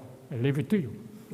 Okay, so we have a summary of those who are now working, mindset of entrepreneur, mindset of the workers, and we have to change the way students are being taught in school. They have to be shown that there is something called a career and jobs, and they should be informed. And they should get involved during the time they are in school. And this is what we call, in our own university, we call it work-based education. We divide the 4-year bachelor degree into 50% out in the field, working in a real company, and 50% in the classroom, because we have to comply with the rule and regulation of the ministry. Otherwise, we are not allowed to give our certificate and degree. That means the students, they are busy the whole year because they have to spend the time according to the rule of the ministry in the class. And on top of this, they have to go and in a company and work. Believe it or not, you cannot teach social skill. You cannot teach punctuality, but you can make them work. You cannot teach transparency. They have to see the real thing. You cannot teach human relation skill. You cannot teach customer service mindedness in the classroom. They must be on the job. Otherwise, they will not learn. So this is what we need to do. Students should be involved in a job during the time they are studying. This is a student group. And the last group, as I said, those who are now the kids coming out, I went as far as I said, that ask the doctor to help. Teach the mother and the father that this is the kid. Physically, you do it like this. Mentally, do it like this. But conceptually, train your boys and girls like that. There is a saying in Thailand that when kids go to kindergarten, it's already late. That means the pre-kindergarten. And who is taking care of these kids? Parents. So in short summary, I'm only saying that this reflects what I got working for Thai Chamber of Commerce, working for private university, working for an international company, talking to entrepreneurs, talking to parents coming to school. So we have to say now, the mindset, most important, everybody, that there is a change in the world, the change that you never see before in your life, the change that never happened during the time of your father and mother and grandfather, but it comes. Show them that it comes, because they are a very good example to show. Once the mindset is changed, help them. The small company, they need help, financially, technically. Train the workers, train the trainers, whatever, step by step. Nothing will happen with words. Don't talk, do. Then the students of today, show them the jobs that they will face in the future. Let them touch and feel.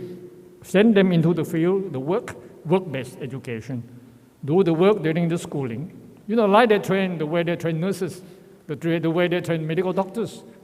Medical doctors, nurses, they all go up into the hospital, in the ward, during the time of being a student. Then the parents, as I said, small kids, before the kindergarten age is already too late. So the mother and father take care physically of the kids, mentally, conceptually. I hope that people with power in this country will do something about it, and this is for the sake of Thailand. Thank you very much. Thank you, Mr. Pornvit Pacharin Tanakul, the representative from Thai Chamber of Commerce. Wow, that's really amazing. I think really the biggest takeaway here, it's change. It's really happening right now. But I think the biggest question as well, it's how are we going to do it? And I think he just really gave a very good suggestions, like, we do dual system probably, and let the students get involved in the process. All right, so are there any questions from the audience? Would love to hear questions from you. All right, no questions, I believe. All right. Yes. Well, ladies and gentlemen, that wraps up our morning session, and we hope to see you, and we love to see you this afternoon session. So for the meantime, please enjoy your lunch, and your lunch will be served to adjacent hall. There's a restaurant right there. And we'll see you again at 12:30. So thank you, everybody, for joining us this morning session, and please enjoy your lunch. Thank you very much.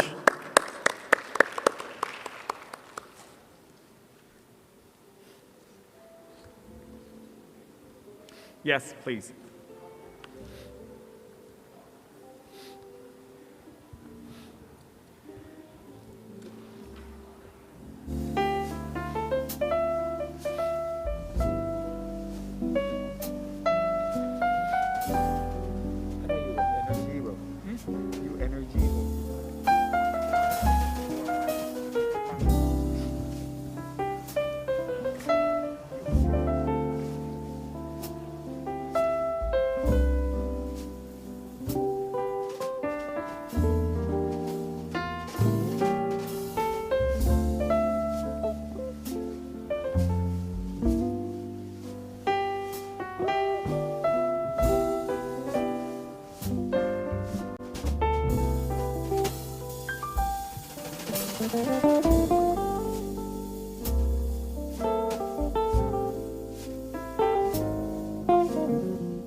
Welcome once again and good afternoon.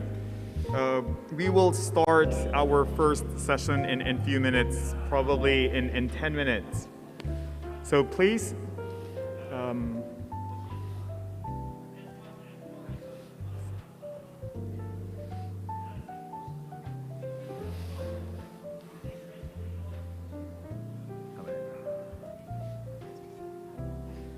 so we'd like to request everyone to please join us back.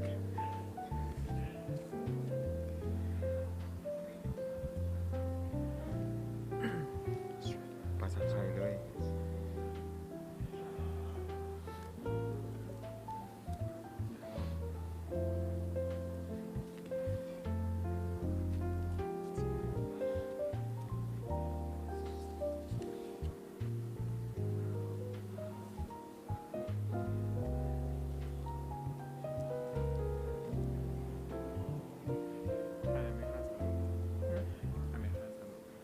อะไรนะ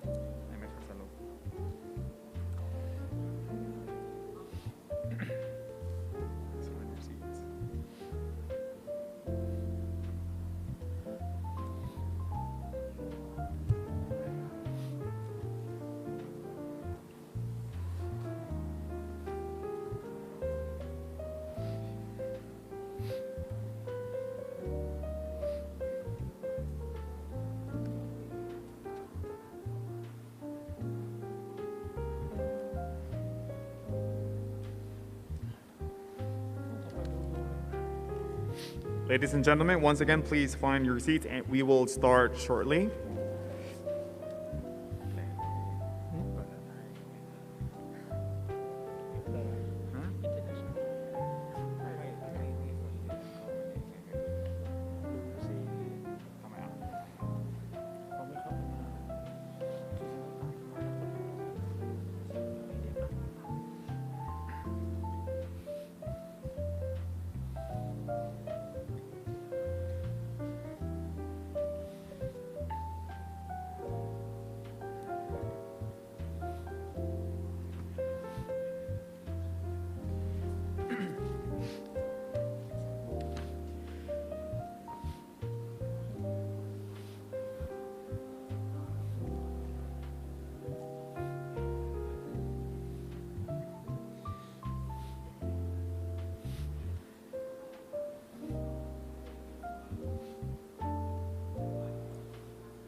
Ladies and gentlemen, we're about to start in 5 minutes, so please find your seats.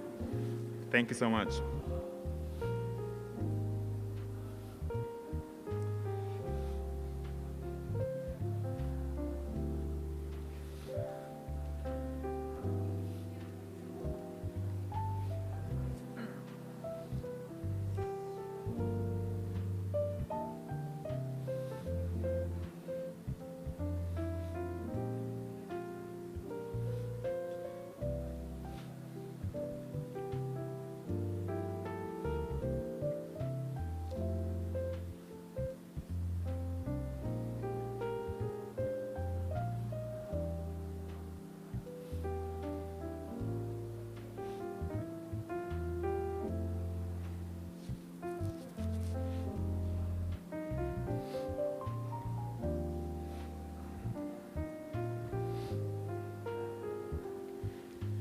How was your lunch?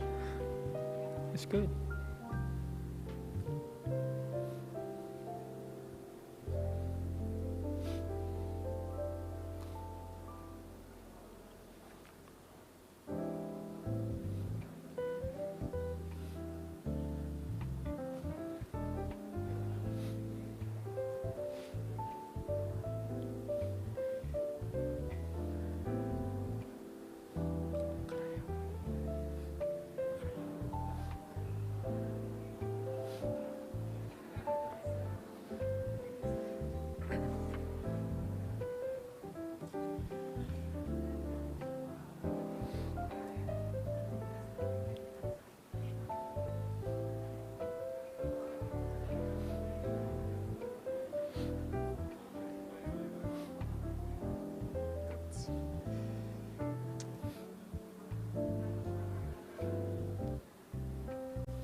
All right.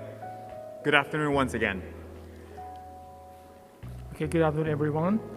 It's very nice to see all of you once again, and I hope you have been enjoying yourself at the conference so far. Yeah, and the lunch was good. Yes, very good. And let us now begin the afternoon session with the keynote address on the theme Strategies for Internationalized Education and Human Development. Please let us give a warm welcome to Dr. คุณหญิงกัลยา โสพลพานิช Deputy Minister of Education, please.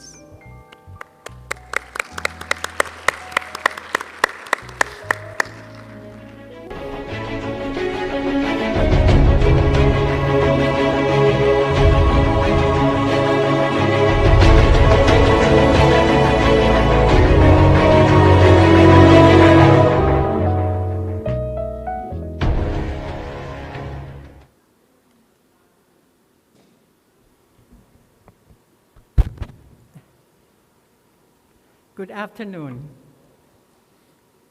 They say giving a speech after lunch, one have to pinpoint to a very important point, like beginnings, 3 points. So I'm going to say something very brief. Your Excellency, distinguished guests, ladies and gentlemen, on behalf of the Ministry of Education, I would like also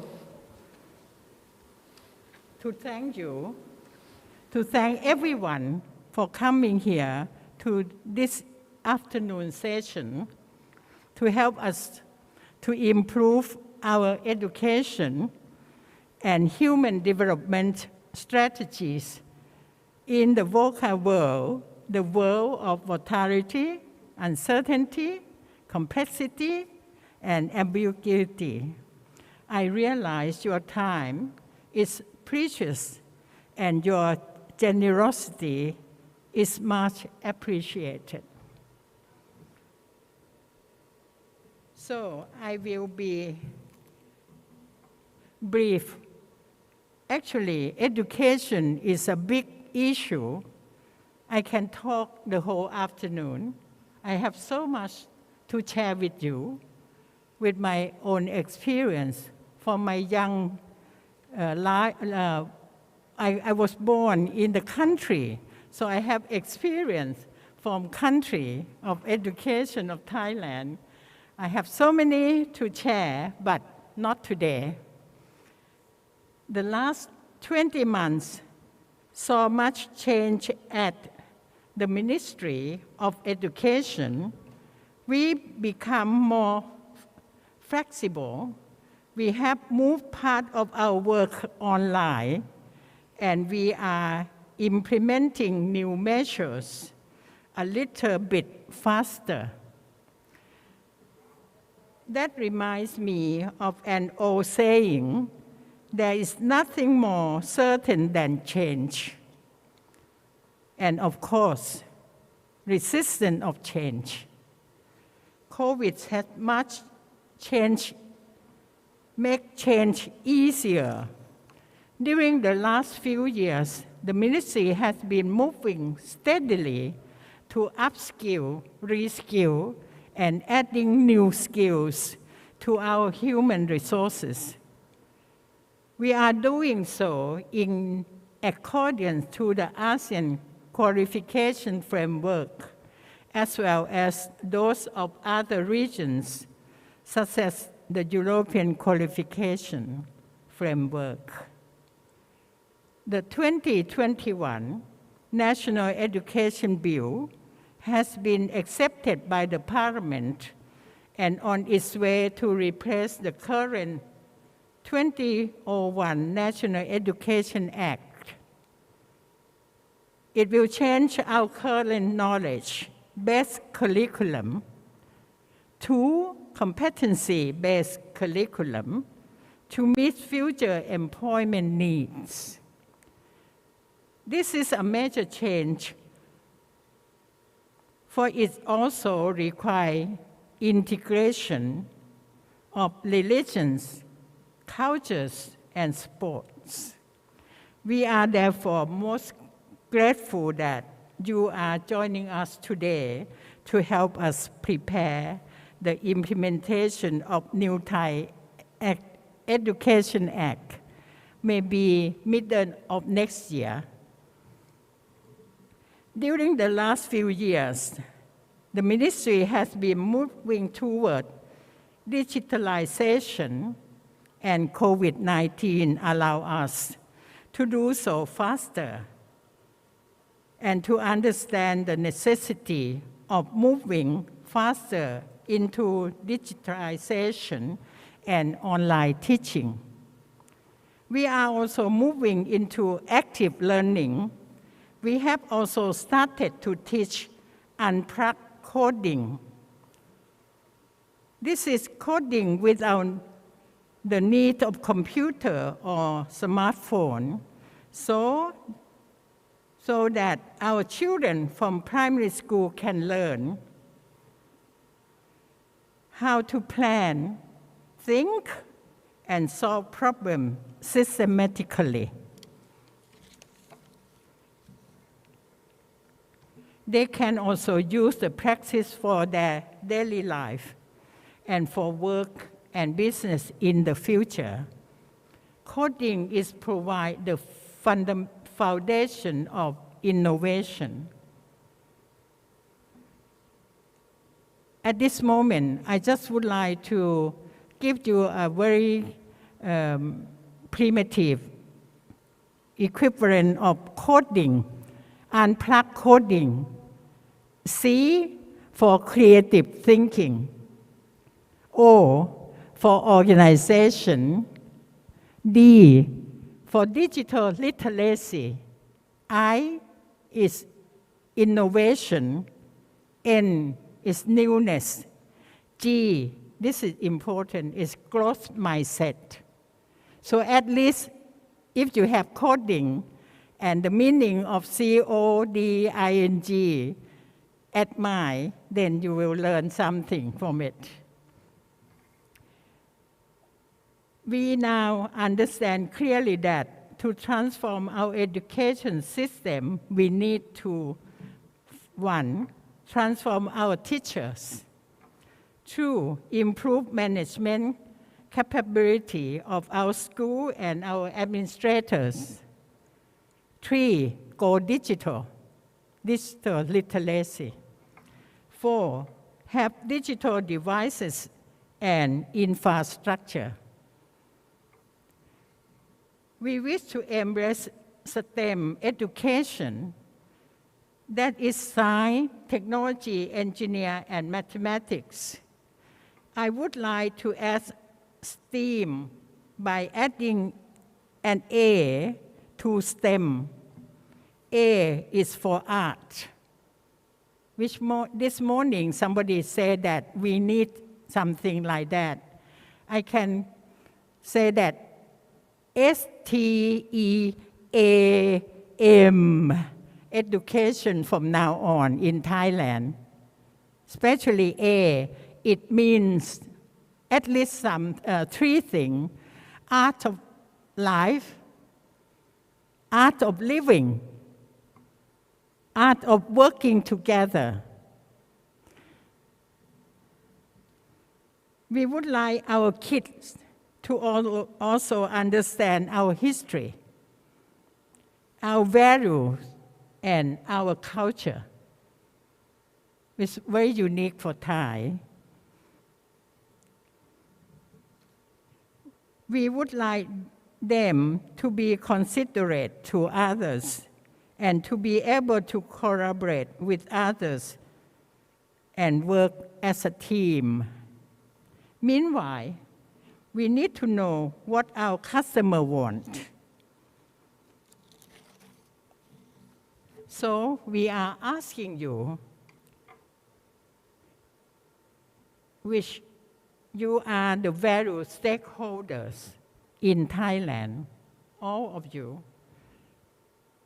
for your opinion to help us. This is the main purpose of this afternoon. What do you want from Thai education? The first question.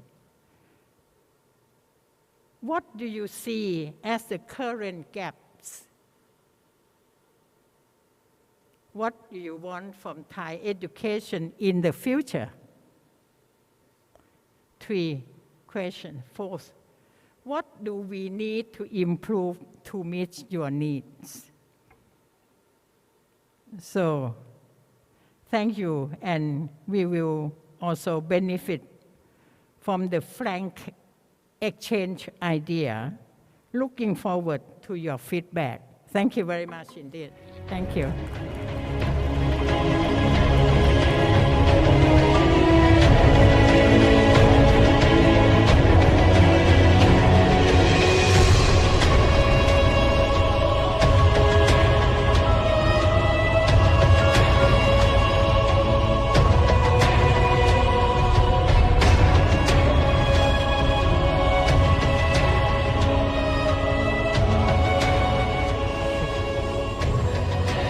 Thank you very much, Dr. Kunin Praya Sokunpanit, for mentioning about the strategy for internationalized education, and also mention about The growth mindset. yes.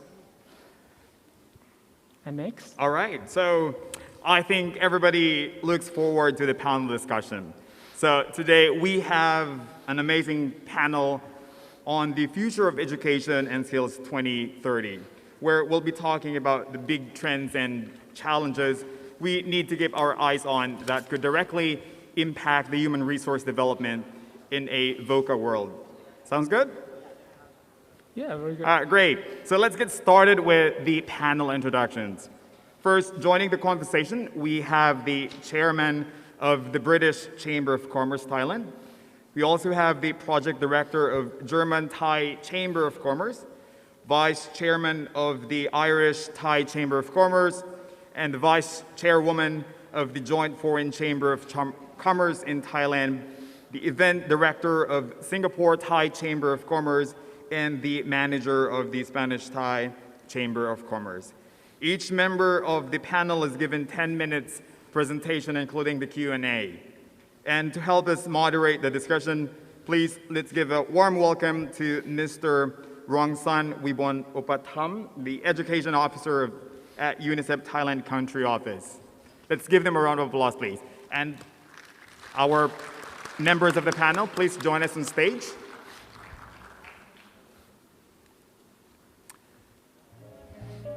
Thank you so much.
Prime Minister Prayut Chan-o-cha. He have been visit to the UK and to discussion about what is kind of the difficulty for vocational education in Thailand, and also that the one that the conversation bring forward to the Prime Minister in the UK recommend on the UK the one of the world in education focusing on vocational education. So that's the thing that why it's successful, because 99% in the UK people graduate from vocational and they got completely the job compared to on the formal education. So that's something that they bring forward the idea, come back with the order signing agreement between UK government and also the Thai embassy to be a part of like demand driving in EEC, Eastern Economic Corridor area, to start create the vocational education curriculum. So that the thing that in 2 years since Dr. Thirakiat Charan Sitasin allow all the British chambers or the chambers participate on the create the ideas how we can helping on driving vocational education, so that the thing that we can pick up and helping them to find out where we can fill up on the vocational colleges that they are ready to become more local to global. So that the thing is, we come here as a part of British Chambers. We have more than 400 companies in Thailand set up. So one of the most of the company is know about BTech in the UK and how we can help them Thailand education understand about what we have, how we can deliver and helping not only the colleges, how we can helping on the vocational teachers, how we can helping on the students to have the more international standard, a part of like local adaptations. So that the thing is that all the case study that we have done with different kind of like colleges in Thailand, we start with some area with EC to collaborate on some subject together. We have working with Simeo on the kind of like the coding on the STEM education, and after that we focus on the local vocational colleges. It's a success story. One is about Sakonnakhon Technical College, because this year we have the student got the result of distinction, 3 students, which means they already have the proof of their international standard that we can helping them to success in their future career. It doesn't mean like only the colleges, but something that how we can helping them to see the successful for their future career. And as a Pearson, as a British Chambers, we are part of like select the sectors that can working on with the colleges to provide on the internship program and also adaptation on what the skill need, and we create together like we are doing with Triumphs, with BMWs, with Rolls-Royce, and with like Senior Aerospace, which we already have successful in the UK. So we already bring forward here to Thailand, and we also adapt in the local language. We know the capability of vocational students is not easy to study in English.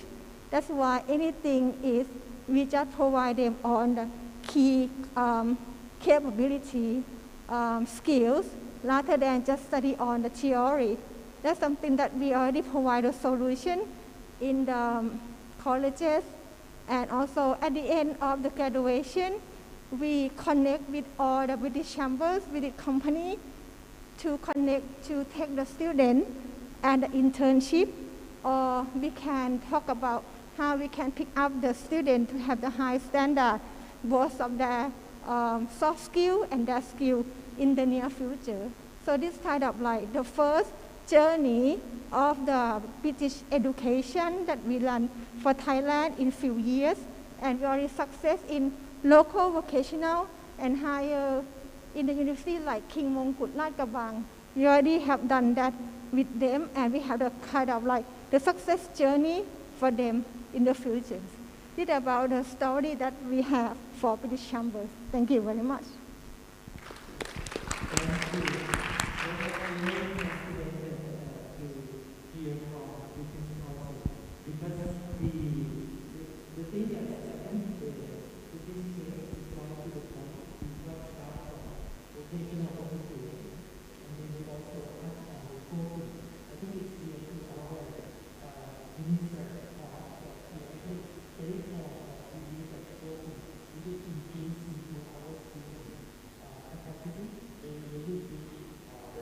thinking.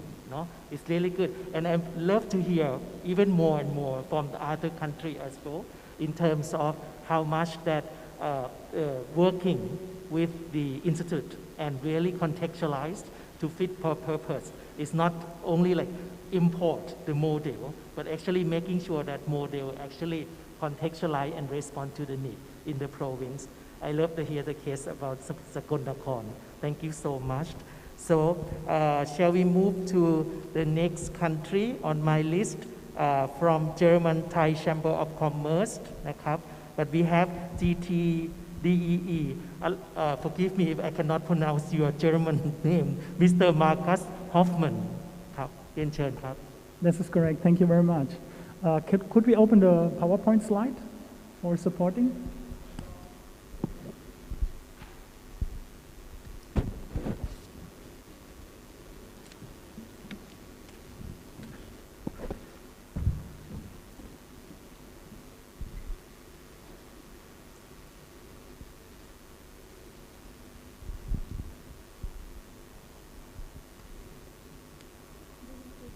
Yes, okay, good. Good afternoon, ladies and gentlemen, and thank you very much for this very important meeting today and for the invitation from us, from the German Thai Chamber of Commerce and German Thai Dual Excellence Education, which we so called, for this very important meeting and to share the knowledge and ideas, and also what we raised up earlier. The question is how are we doing it, how we import a German model, a German role model of dual vocational education and training, how we implement this in other countries. And we are working here in Thailand already now for 10 years to implement our dual vocational education and training program, which is so-called, this is an apprenticeship program where the students actually should work mainly in companies, and the given period, of course, supporting by vocational colleges. And this is well known as an so-called apprenticeship program, what we are doing. And the characteristics of dual system for us and also in Germany, and so how we implement it in Thailand, is very important that the training, the hands-on skills, the qualification of students should be mainly provided by the company, and of course supported by vocational colleges. But we said that the student should at least remain 70% in the company and 30% supported by vocational schools. We have different models, which is depend on the cooperation with the colleges. Some colleges from us who are in our program, they have like 3 to 4 days the students go to company and 1 or 2 days they go to vocational schools. Or we providing so-called the dual block system. Like you can see, the yellow field, that the students are really get hands-on skills in the companies, very important, and the blue field is then in vocational schools. And actually it should change per year a little bit. Like you see, this is the structure we bring out together with one vocational school.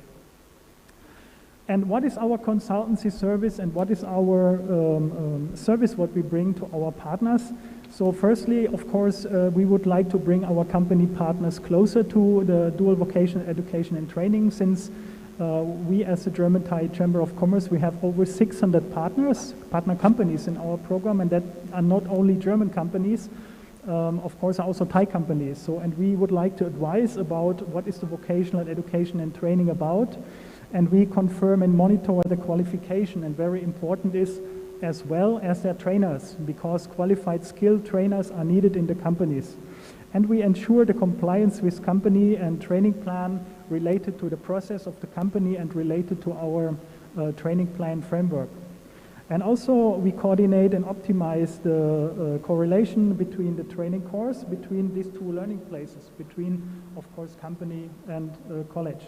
We organized also the examinations according to the principle by the economic and for the economic, which is actually very important, because we said also, and we can see that our company partners, they invest a lot in innovation and technology no matter what. And somehow we, from vocational schools, we are always some steps behind, and we cannot follow so quick, but we have to. And so we have to bring our younger generation to the same standard, to the same level, but how? How we can follow the company's speed. And of course, we attract and deploy independent examiner boards for all of our professions. We also prepare and execute our DRHK certificates under laws and guidance from Germany. And also we help and support in the development and advice about the Meister development in cooperation with the King Mongkut University of Technology, North Bangkok. In this slide, you could see a little overview over the last years what we're starting, actually launching this project starting up in 2012, and in 2013 we get our first company partners and college partners and our first apprenticeship batch. And you can see over the years we grow up, we go down a little bit, but have some reason behind many things. But you can see actually even during COVID pandemic, we had a good chance now for 2022 that we could get more partners involved. But let's see how the pandemic is moved forward, of course. But we estimate that we will have another batch from 145 students.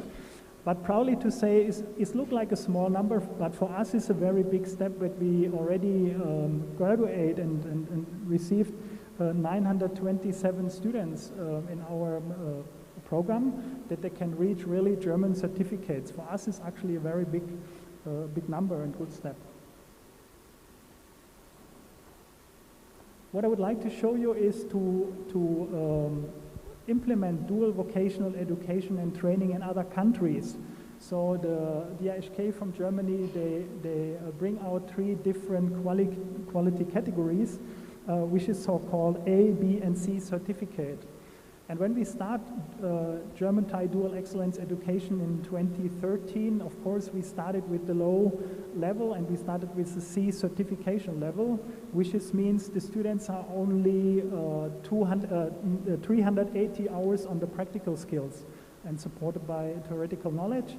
But the B certificate means already that the student should go at least 50% hands-on skills in the company and 50% at least remains in the school. But the A certificate level means that the student should undergo 70% in the company and 30% supported by college. And for the A certificate, we also need to have at least a 3.5-year training with the student, which was our challenge because in Pawasha in Thailand and Pawasaw, we have another structure. So, but we rise up and we speed up our project I will show you in the next slides. And from 2018 onwards, we had already with BMW, Mercedes-Benz, and also Singha, we had the first graduates who reached the really German A certificate, which our apprentices also get in Germany. And with this certificate, A and B, the students have a chance now to move abroad and work abroad. So this is the entrance, of course, by learning, of course, a little bit German language, but they can move to Germany and work there, could get a job. And our main pillar now is how we're supporting this, and this we said earlier, and when vocational education becomes to develop, I'm a little bit mean to say that, but it comes by teacher and trainer first. So we need to develop the people first regarding to our German standard program.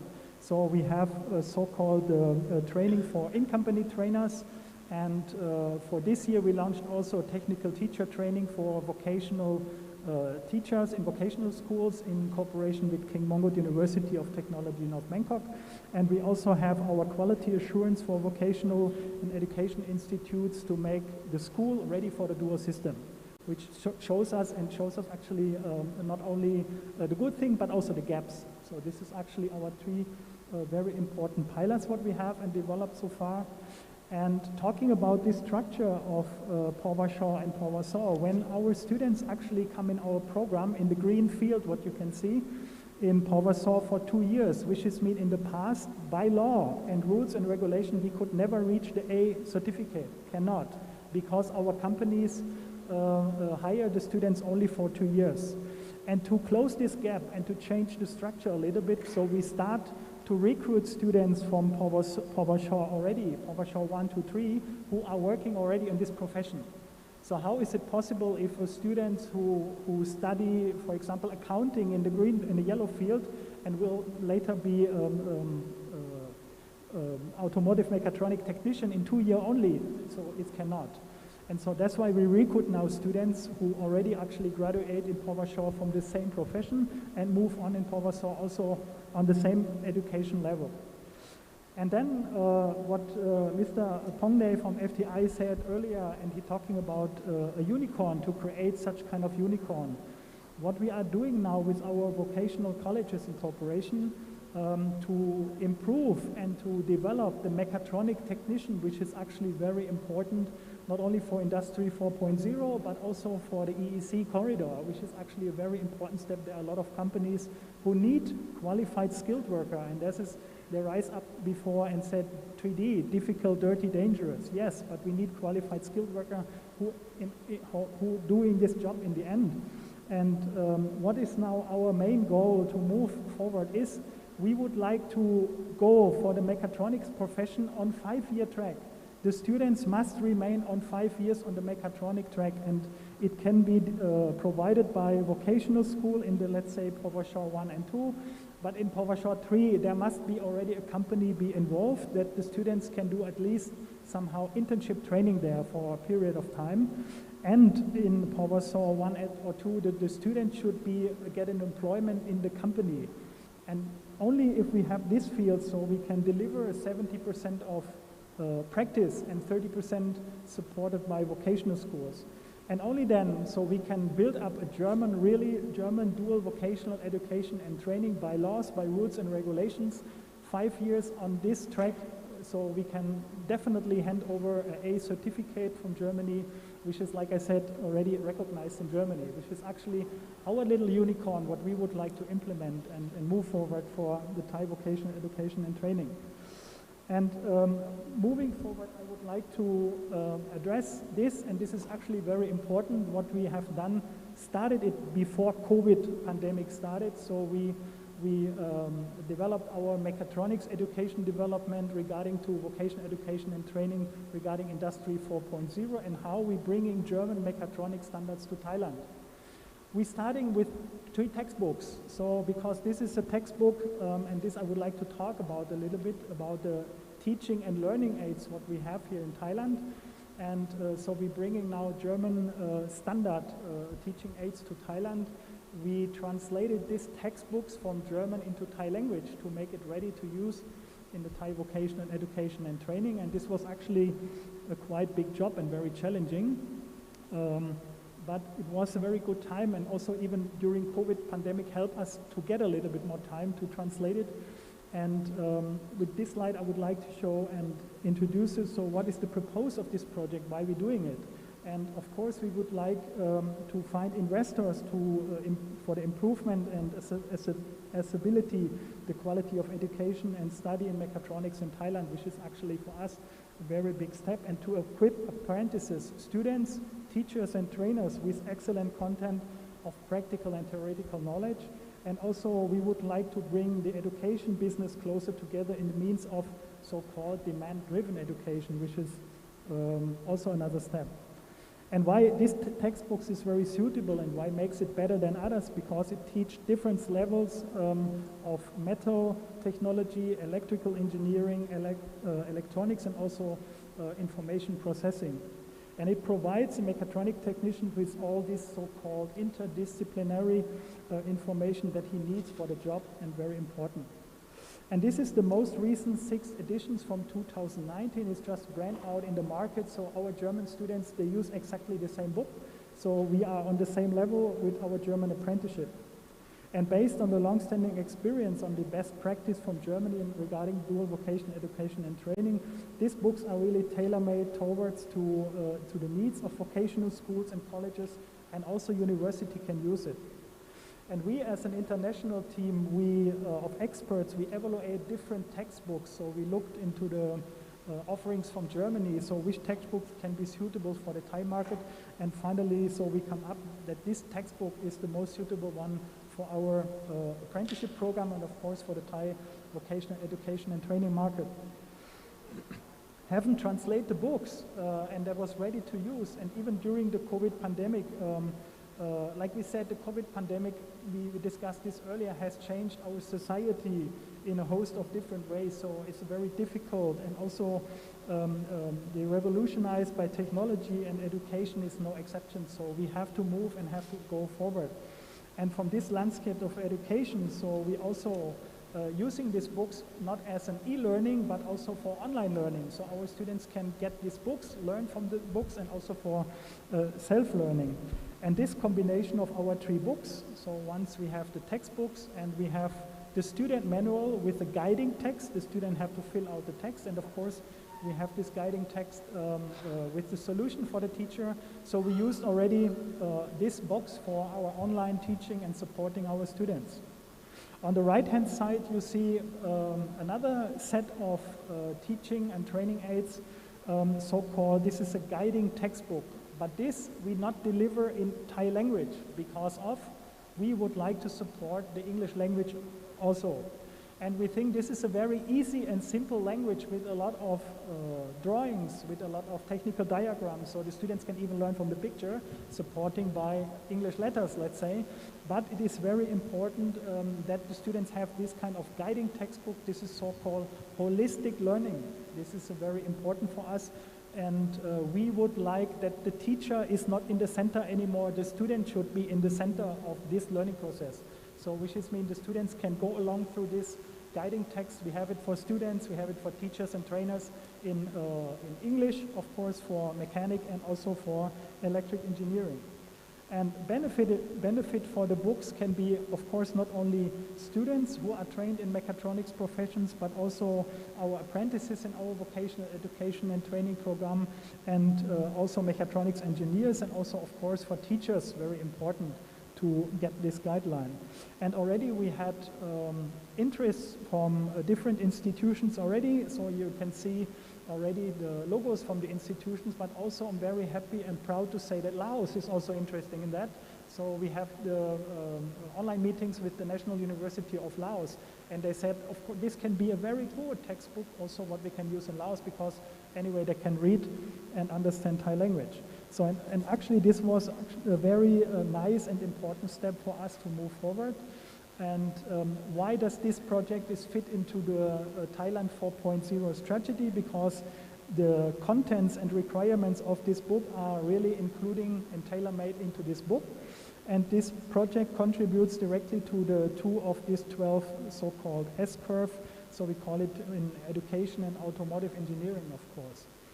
And why this combination of teaching and training materials is very important also for our company partners, because when we have our small and medium-sized enterprises and our students get the right hands-on skills supported by theoretical knowledge, so the efficiency rate of the employment cost is 75% during the training, which means the student is already an employer and he can work in the company, so because he got hands-on skills. Depend on the speed of training of the company. And of course, it takes the students bringing a closer specialized knowledge for on the international level in high quality of know-how, because like I said, this is the latest version of our textbook. And thank you very much for the attention, and I would like, if you can do, please take a screenshot from this so-called a QR code. There is a little video about 7 minutes, and you can see how we implement it in vocational schools. And it is interesting because here you see the students are the actor, not the teacher. And what the students doing, so it means they develop not only by themselves, but they do hands-on skills. They have to produce a pick-and-place device system. They build it by themselves, by their brain, by their heart, by their hand. They have to start up the system. They have to implement the system by mechanic, electric, PLC, whatever. And you can see it is a very good project, and I'm very proud and happy to say that this project, what we implemented there in this college, was for me and for us 100% successful.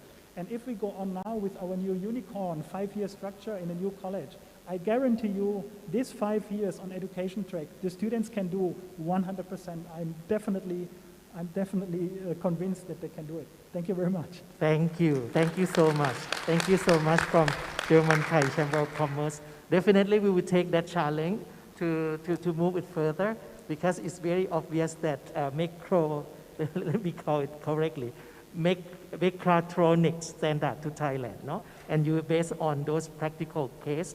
And I love your approach on making the learning space and the working space is so close, especially center as the student, no? So the product is student. I think it speaks very well how the VUCA, and you take that into account. Thank you. But it doesn't seem fair, no, to give our panelists just only like 10 minutes, but definitely please forgive me on behalf of our colleague from Ministry of Education. But let's move on to Irish Thai Chamber of Commerce. I believe we have Dr. Hugh O'Connell from Irish. Yes. Thank you very much. Can you hear me okay? Is it clear enough? Good.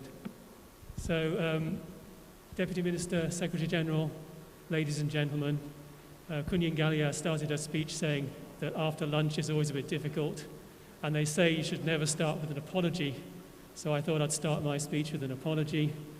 And I must admit that I didn't know what VUCA meant. So in a VUCA world, I was thinking, is that a new variant of a virus, or is it something I have missed completely? So I had to educate myself, and I have learned from that as well. So I would like to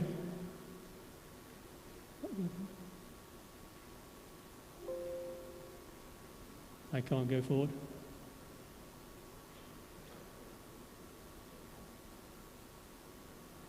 Can I have the next slide? Next slide, please. Work for you. It's German technology. This doesn't work. Is it working? Mine might take more than 10 minutes, I'm sorry. Oh, I do the job. I can do this. I've listened to this so many times. I have no problem. Are we okay? Okay, while we wait, one of the things that we talk about a lot is this digital culture shock. And yes, perfect. This idea of the past 24 months of volatility, can't say it even more, uncertainty, complexity, and ambiguity. It really has been a digital culture shock. We mostly were using a bit of IT in education. We were mixing and matching. We were doing some online. We were supporting our education online. But suddenly, when education institutes closed, we ended up with this, what we call the new normal. And I like to think of culture shock arriving in a different country. And suddenly you don't know what the culture is, the customs, how to communicate. And digital, I think we have the same issues. It's a bit exciting. It's a bit new. I don't have to get up in the morning at sort of 7 o'clock to get to school. I can get up at 5 to 9.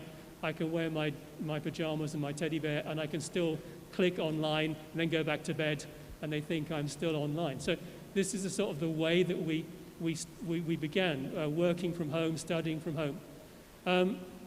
One of the challenges that we always face with ICDL is how do you teach computing with computers? It's a sort of a paradox in a way, particularly for people who are very, let's say, unskilled with computers, haven't had exposure to computers. Lacking proper infrastructure and support, we mentioned earlier this morning, one of the things with vocational education earlier was that when we tried to do a large-scale project online, the students were using their mobile phones. And again, the infrastructure's there, but they complained because they have to pay for their internet fee, etc., using our bandwidth. Shortened academic years and trying to sort of condense information into shorter years, we weren't quite sure how it was going to work. And also assessment online as well, we should add.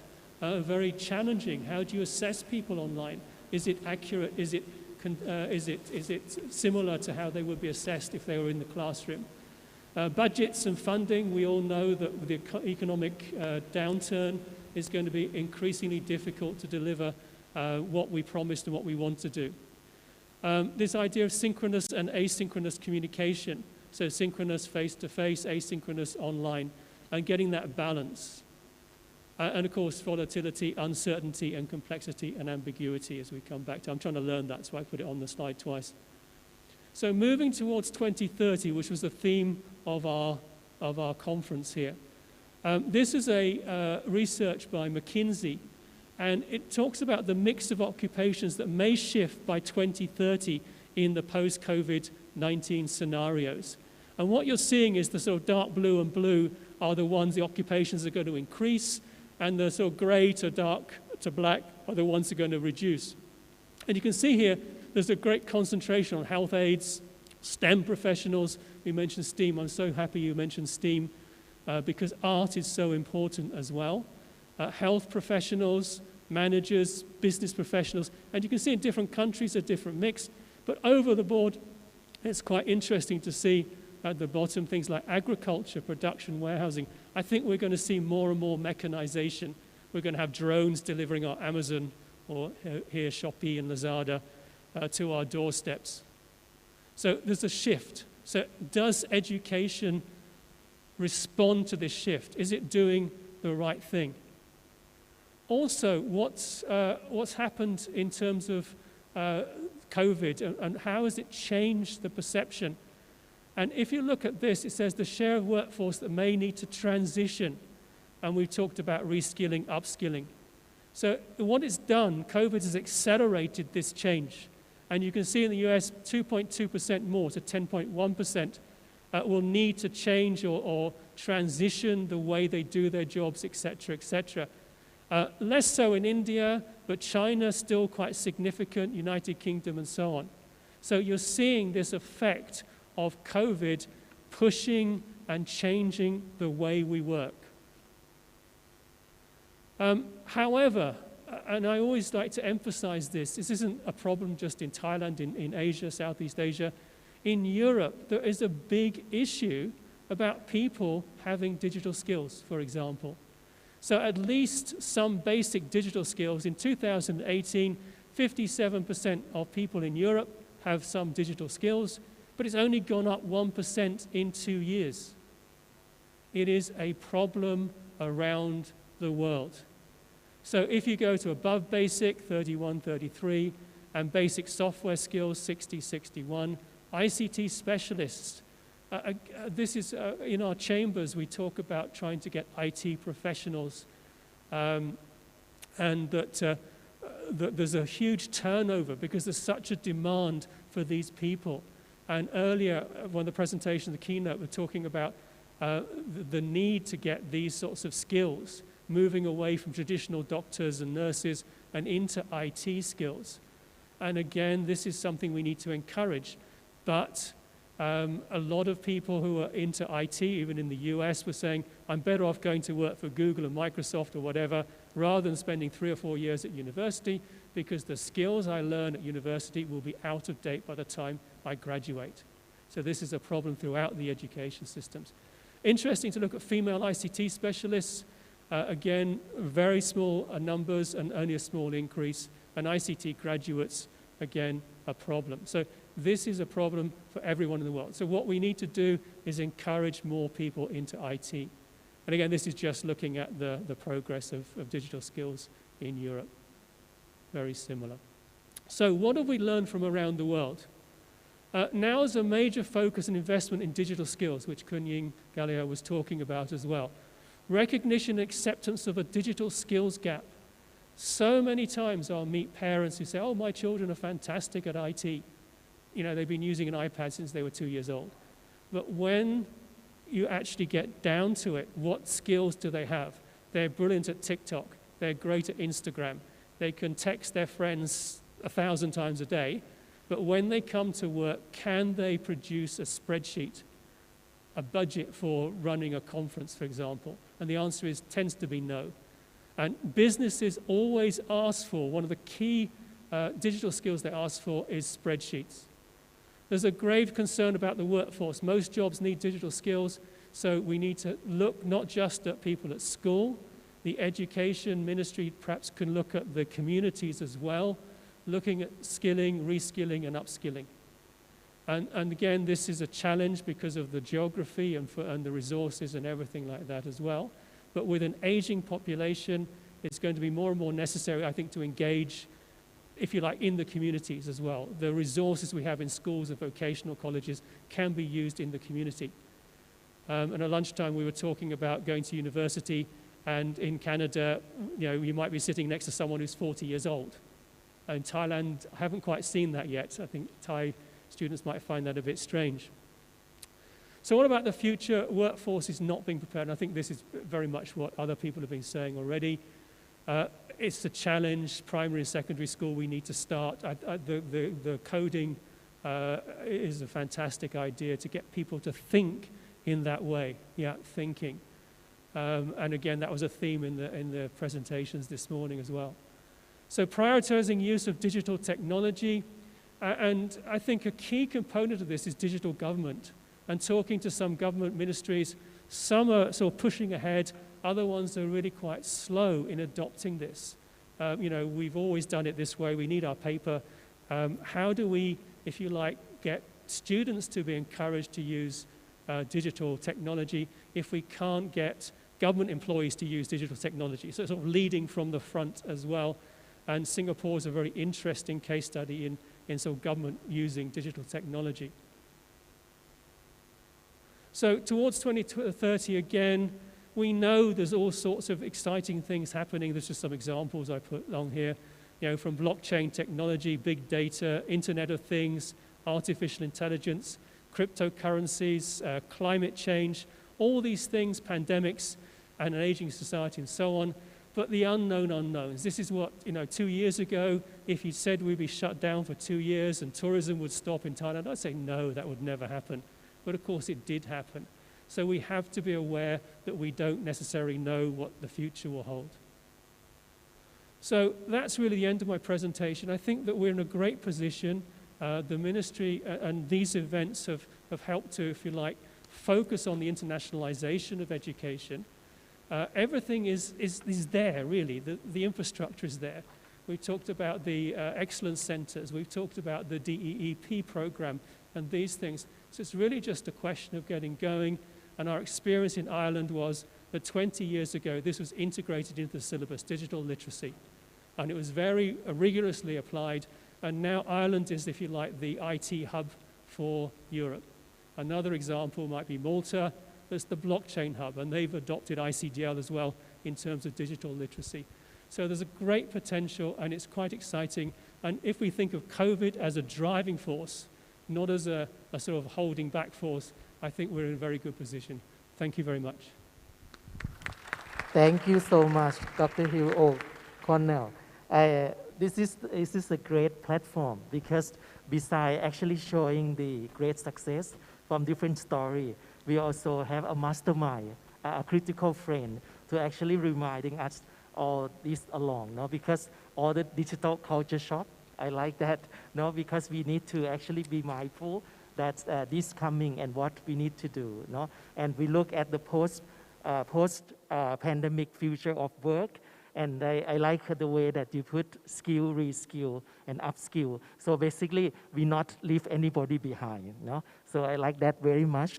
And without further ado, let's move on to Joy Foreign Chamber of Commerce in Thailand. I believe that we have Dr. Suparik Shali Chomchan, Vice Chairman. Is that? Not unless I change my name. Okay. All right. So if you care to introduce yourself too. Thank you very much. Your Excellencies, distinguished guests, it's a pleasure to be here today. My name is Vibeke Lissa Larvag, short V, and I do carry the same title as Dr. Charlie, so almost there. Joint Foreign Chamber of Commerce in Thailand is an umbrella organization. We have 34 chambers under our umbrella. Within those 34 chambers, there's around 7,000 to 8,000 companies. And with those 7,000 to 8,000 companies, we employ a lot of workers. We don't have the exact number, but a lot of workers. The mix within the Joint Foreign Chamber of Commerce is a mix of multinational companies, but also a lot of SME. And during this pandemic, I think it's become very clear that in particularly the SME is going through a very challenging time. Dr. Charlie and myself, we're the vice chair of the Joint Foreign Chamber of Commerce, and the chairman is Mr. Stanley Kang.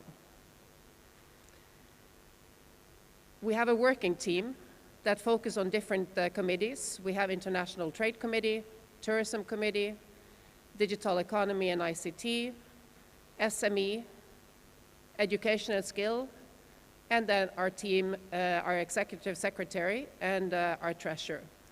Today, I'm going to focus on the Education and Skill. I have two pictures here because the chairman of the Education and Skill Committee is the real drive.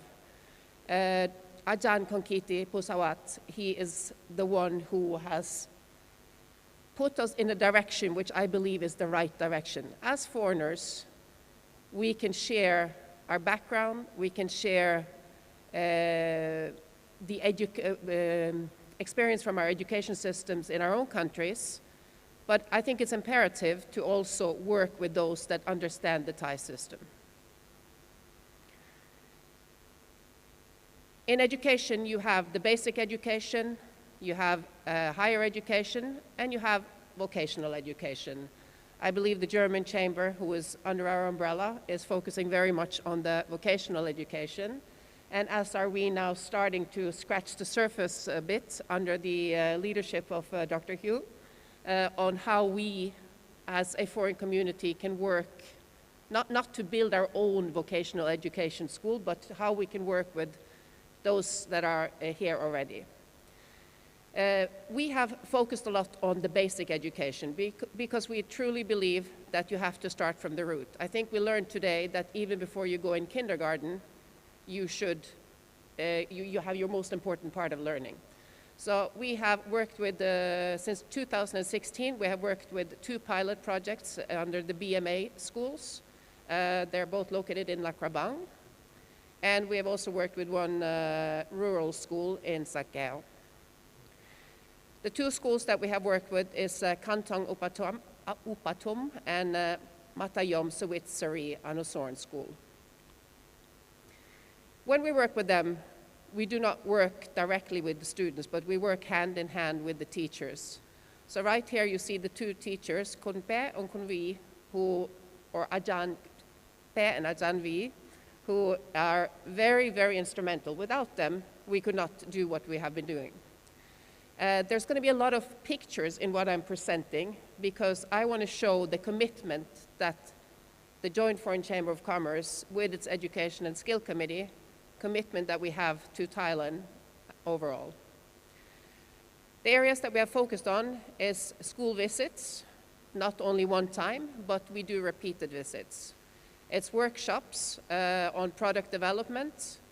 It is transferring essential business knowledge. It's display and sales of products. It's product purchasing and also peer-to-peer learning.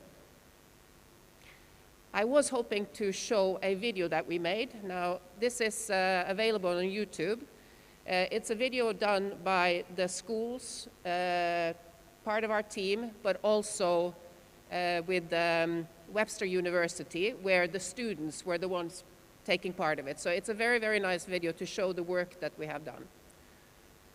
Since it's not available, we have some small technical problems. I'm going to go to the next. So here's a few examples of the school visits. We will take teams going there. It can be teachers. This is Shom, which is a spouse of head of mission. They have been to the schools a repeat of time. And we also have chamber members going there. But what we do is we commit to those schools and we go back to the same schools. Right now you see the spouse of the Finnish ambassador. We do workshop for product development and improvement. And this was an amazing workshop It was done at the Kasesat University, and we had the students were divided up in groups, not sitting together with their normal friends, and they were told to create a product from scratch. And they were also told to do a price on it. They were told to think of the branding, the smells, and everything. And what we realized at the end of the presentation, they had to present the product. And what we realized that we had the entrepreneur who would sell consumer to consumer, we had the wholesaler, and we had, I would say, one of the students who could probably sell his own grandmother because he was amazing. Facebook teaching. This is a workshop where the Sri Lanka Chamber did a workshop on how to market your products on Facebook. There's also a picture in here when they visit to Sakeo School. Marciano, I think you can recognize this. So you need a place for them to sell their products. So the Singapore Chamber, with the great support of Marciano, they invited students to come and sell. And this was an amazing experience for them because not only could they bring their products, but they had to speak in English. They were extremely nervous, but it was an amazing success. And we got thank you notes from the parents afterward where they said that this is probably the best experience that they've ever had for their students because now we created one thing that is extremely important: believe in yourself. Another great supporter, I'm going to go back because I forgot to mention an important name. One of the guests here today, Conten, he's part of our Education and Skill Committee, and he is always very supportive in this. And I think as a work, you work with coffee in the north. So again, giving back to community. This is an event under the Malaysian Chamber of Commerce. Dr. Kim, she has been diligent to buy the rice from Sakeo, and she's used this both in her own company, but also during COVID, she has donated this to those in need. During COVID, we all were forced to sit on this screen. I don't know how many pictures you have of yourself in meetings like this, but this was an amazing meeting. We couldn't go in person, but a 15-year-old from Harrow School decided to do a workshop with the students from the BMA school. So he did 2 sessions of a workshop where he was teaching them how to take better pictures, not with an iPhone or an expensive Samsung, but with just a normal phone. And this is some of the results. I think they did amazing. You can see on the pictures how they have tried to get life and everything into them. I mean, this is only from doing the workshop. And then we also gave them a diploma afterwards as being part of this workshop. Mobilizing the network. Part of JVCCT job is to network. As we are doing today, we need to network. We need to connect people. This is the Embassy of Luxembourg. It's the ambassador himself and his spouse. Apology for this, it's the wrong name on the presentation here. Went a little bit fast. And this is with the chom, the spouses of the ambassadors. Again, they're coming back, they're buying products, they're showing interest, and again, what we create is believe in themselves. We've just had a presentation from Dr. Hugh, and this is one of his workshops. And again, an amazing, successful workshop. You see the laughter and the happiness here, but I believe the results were not too good there, but what was good is that the teachers who have taken his course later on did far, far better. So again, our job is not to work too much directly with the students, but to work with the teachers, share our knowledge, share ideas, and then let them walk. As I said, we work also with a school in Sakeo. This is the Bandan school in Sakeo. Right now, they are not so ready to do the workshops that we're doing at the BMA schools, but one thing that this school had as a challenge was that they didn't have drinking water for their students. So we connected the network. We had the IVL Foundation and World Vision Foundation, they sponsored drinking water. Now, it's not just to sponsor because you give and then the end of it. What we asked them to do was to teach the students how to bottle it, and then how to share it with the families in the community, and then also how to sell it.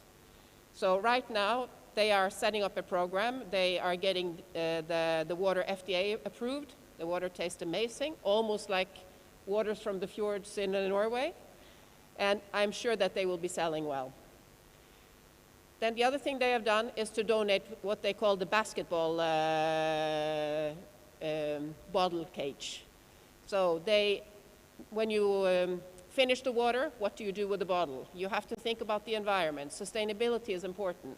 So here there's a little playful way of throwing the bottles into the water cage, but also the samples that you hold there, I know the pictures are too small, but this is different ways of how you can create plastic into a different item. So, the shirt that Konsovik is using is made out of 12 bottles of plastic.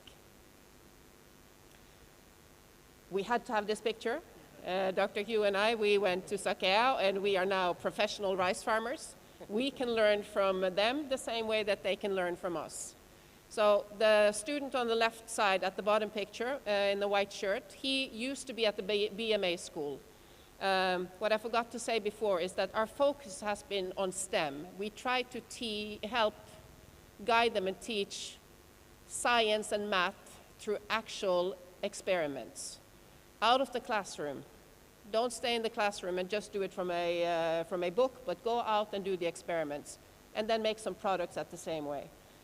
He brought this back to Sakeo, and his uncle or grandfather has a farm, I think 40 rai, and he is allowing the students from the school to come and do their experiments there. Transport, we take for granted. I think many of you have drivers, many of you are arriving here in your own car. Well, for a lot of these kids, they would have to walk to school, and we're not talking 1 kilometer, we're talking 10 kilometers. So JFCCT has donated a van for the school.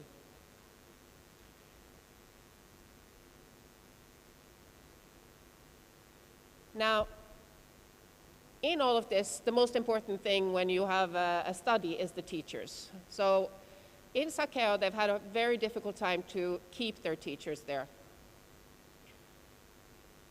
We gathered together and we decided to do a workshop and see if we could sponsor a teacher housing. Now, if the teachers are going to live there, I think they also should be part of deciding how to live. So we had an amazing workshop. And again, you can't really see the picture, but they wanted the bodyguard.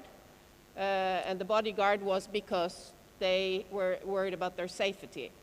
They wanted to have a little garden so that they could plant their own vegetables. So through this mood board, we could create the school for them. Now, building a school, you see on the left-hand side the housing that they have to do. This is Thai educated teachers, and they will have to go for 4 years and stay in a rural area where they have to share housing like this for up to 3 or 4 teachers in one housing. When it floods, all the ground floor is flooded. So on the right-hand side, you see that building that we are now providing for them. It will be housing for 20 female teachers and 10 male teachers. Now, this would not be possible from only small chambers. So again, it shows how we as JFCCT working together, the Thai Chinese Chamber of Commerce definitely have been the biggest contributor to this, but also smaller contributions from other chambers have been extremely important to make this a success. Lastly, we have also engaged the international school. So this is the Shrewsbury International School, Riverside, where the teachers, not the school themselves, but actually the teachers have contributed to the teacher housing. And, you know, it's a nice saying, teachers provide for teachers. They are also getting involved where the science teachers are going to work together with the teachers from the BMA schools, and then see how we can share knowledge, because again, I think also the international schools can learn from the local schools. My last slide. An educational path is not just going to school. It is students, they need teachers, and teachers, they need to be motivated. So this is why we try to work a lot with the teachers to motivate them, to make sure that they understand how important they are. Environment, it's not to take for granted. Environment could be that you live very far away from school, but also internet for all. During these times, I think it's not just education for all, but we need internet for all if we want to have a future for our students. And network, this is where we come in as Joint Foreign Chamber of Commerce, but I think also the meeting we have today, we are very appreciative for the fact that we have been invited here, that we can share our experience and our views, and I believe together we can make a difference. Thank you. Thank you. We just heard from Vice Chairwoman from the JTFCCT. No? So I think all the case is quite testimonial, how we not actually talked about it, but we walk the talk, and you get an inspiration. Especially that case is still stuck in my head when international students talk to their peer student in BMA school. It's amazing. I think that's kind of approach we should learn more. But again, a lot of innovative idea really emerged from the JFCCT, no? But it's very clear that for JFCCT, send the message that education and skill, no, together. So we move to the next person from Singapore Thai Chamber of Commerce. I believe that we have Mr. Marciano. I'm sorry, I cannot pronounce your last name. You need to help me. He is the lead event director, Singapore Thai Chamber of Commerce. Please. Thank you. If you don't mind, I take my mask off. It speaks more convenient. So I just want to, I will keep it short. I would like to recap on the roundtable session we had with the minister's delegation this morning. So from a Singapore perspective, Singapore is very driven into academics. And the government has always, now that the ease on restrictions has gone down, they prefer, of course, to keep the schools open no matter what. Although we have partially implemented e-learning, but e-learning still has the gap on social development, cognitive understanding, non-verbal communications. So therefore, a traditional way of schooling is, I think, still very much preferred. I see it also in the Netherlands, because I'm born Dutch. So Singapore and the Netherlands have similar aspirations in that part. As Singapore Chamber of Commerce, we have always stimulated, and we've communicated with the education office multiple times, that we would love to give the vocational students an opportunity to do internships or even vocational training programs at our members. I have over 200 companies under my umbrella, not that much, but I can provide thousands and thousands of intern possibilities for vocational students. The good thing, and I want to match with the JFCCT, is it's also the social position of the student. If I place a student in one of the companies that's under my umbrella, I can assure you transportation is covered, lunch is covered. So the student is convenient to go and learn. They don't have extra expense in travel and food. We will cover it with the company. So that is also very, very important to keep the student motivated, right? They need to have the means and the opportunity to go to an intern or training program. And then, of course, the events.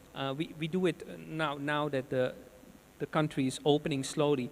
We do it frequently, and we nurture all the colleagues here. If there is opportunity for students to interact with the business community, and my business community, on a monthly basis, we have 20 countries together, 20 foreign chambers and trade associations. We do this since 2017. If there are students or schools that would like to participate, they are more than welcome to participate, to interact with our business community.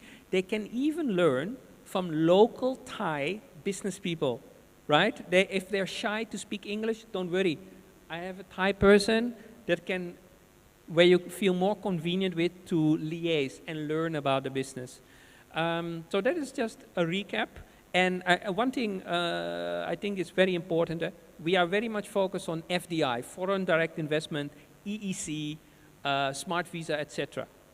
If you look at the EEC market, it focuses on Thailand 4.0, S-curve, etc. However, the foundation to go into the S-curve is not there yet. What I would like to emphasize is on the BOI. The BOI would love to offer foreigners incentives for opening companies that match with the BOI pathway, right? Software companies, etc. But the fact remains that 90% of the employees in the BOI companies are foreigners. As you look at the software companies in the city center, for example, that education gap or the skill set that need to match to go into that BOI company, or at least the expectation on your skill set is not there yet. So I hope that together we can, tech positions are inevitable and more will come, that we can offer more positions to local software engineers, local technicians, instead of hiring more and more from overseas, because the gap will remain then forever. And that's it. I will close it at that. Thank you. Thank you so much. I don't dare to recap from the recap. But anyway, the clear message is really on the internship this possibility. And I love the message that when we work with students, keep them motivated. And if it's possible, we take all the barrier off, and they will be very dedicated to build their own skill. And we have the last person. He is manager of Spanish Thai Chamber of Commerce. Okay. Yes, Mr. Enrique Cabo. Yes. So, Your Excellencies, distinguished guests, first of all, thank you very much for waiting until the end. I know it's quite complicated right now. So I also want to thank all the panelists here, because I think that they gave, hope that they gave you, Kunkunjin, a comprehensive view to your question, like what the companies need. What I'm trying to tell you now is what we learn. I mean, I'm coming from Spain.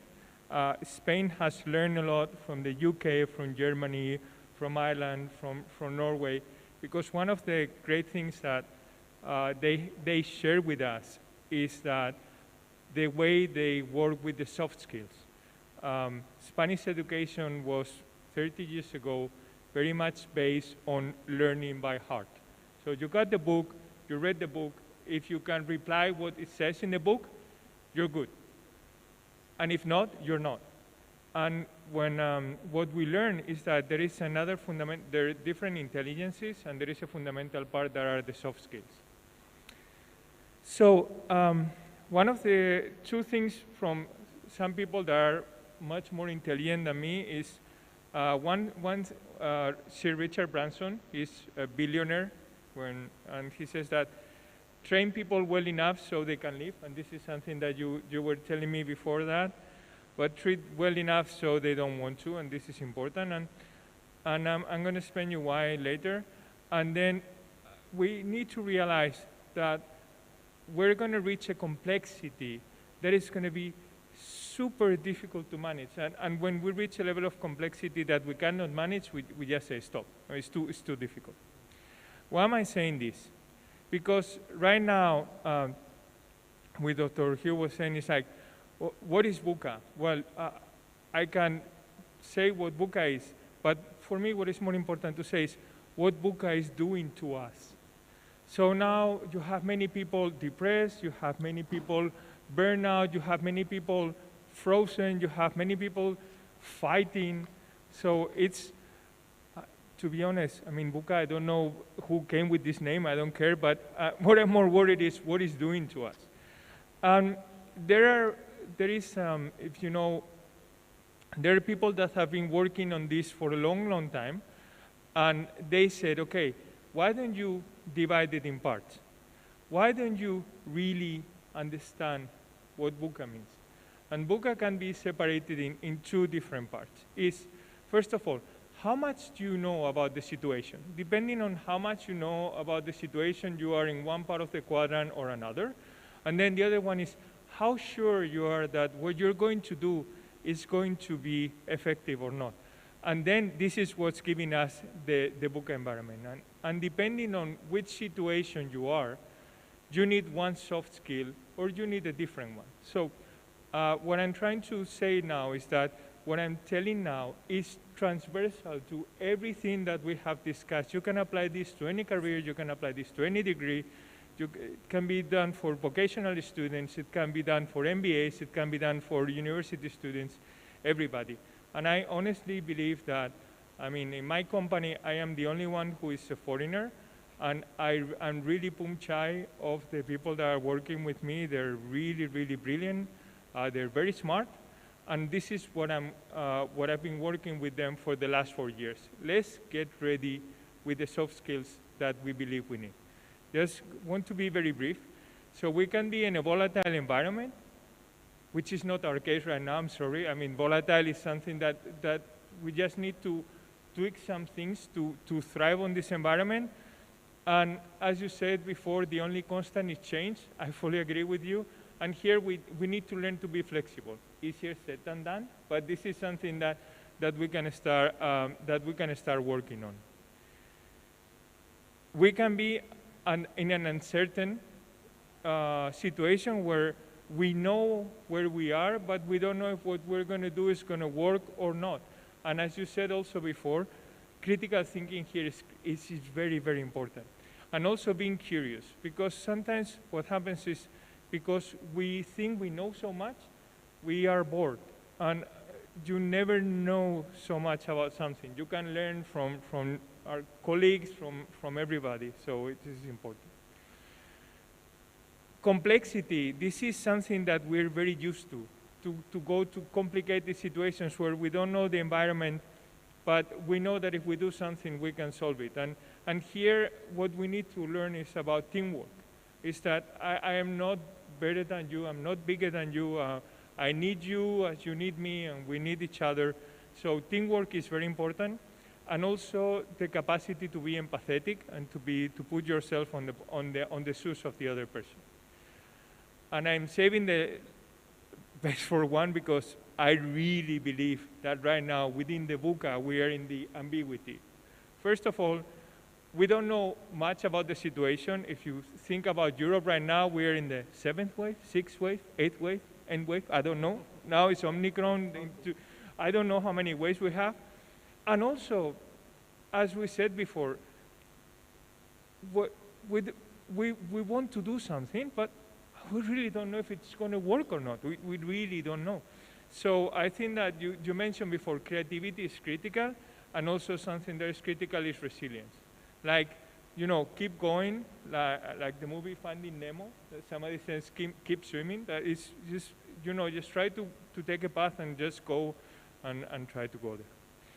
So, again, everything that I shared with you is something that we're trying to do here, and I'm talking about my personal experience. This is something that I'm trying to do here with my team.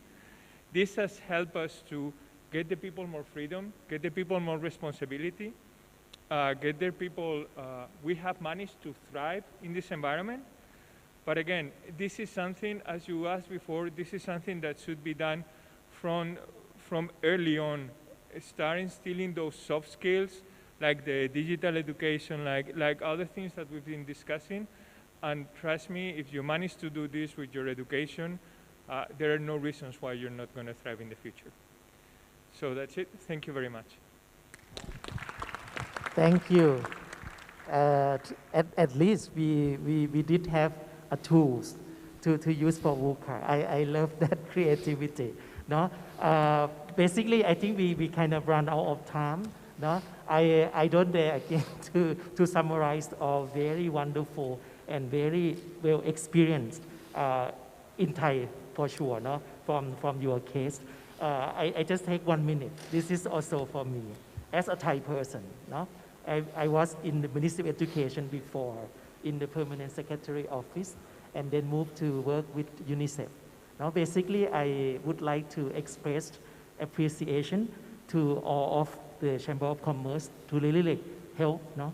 Because I believe that words, it only words, but your action speaks so loud and clear.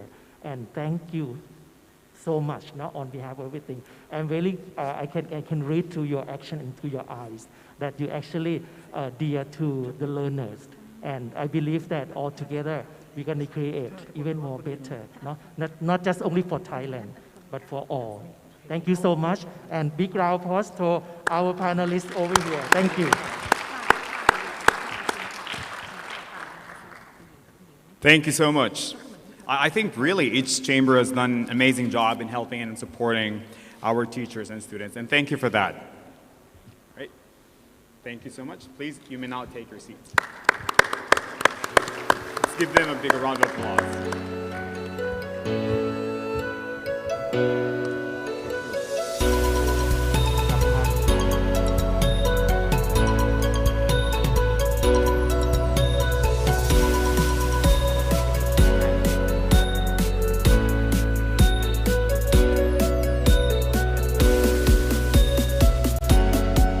We're about to end the program.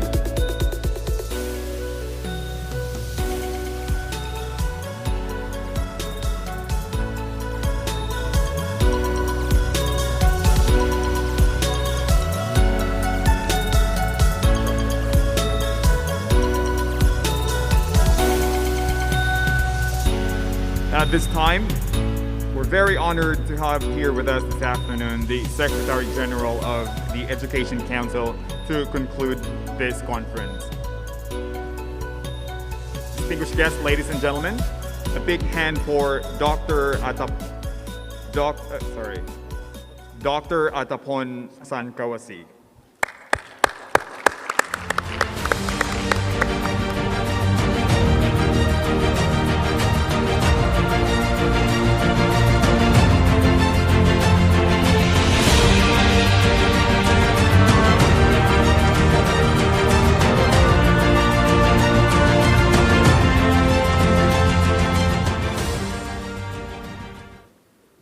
Dr. คุณหญิงกัลยา โสพลพานิช the Deputy Ministry of Education, Member of Joint Foreign Chamber of Commerce, Member of Thai and International colleagues, ladies and gentlemen, on behalf of the organization committee, I am pleased to be with you in up until the final sessions.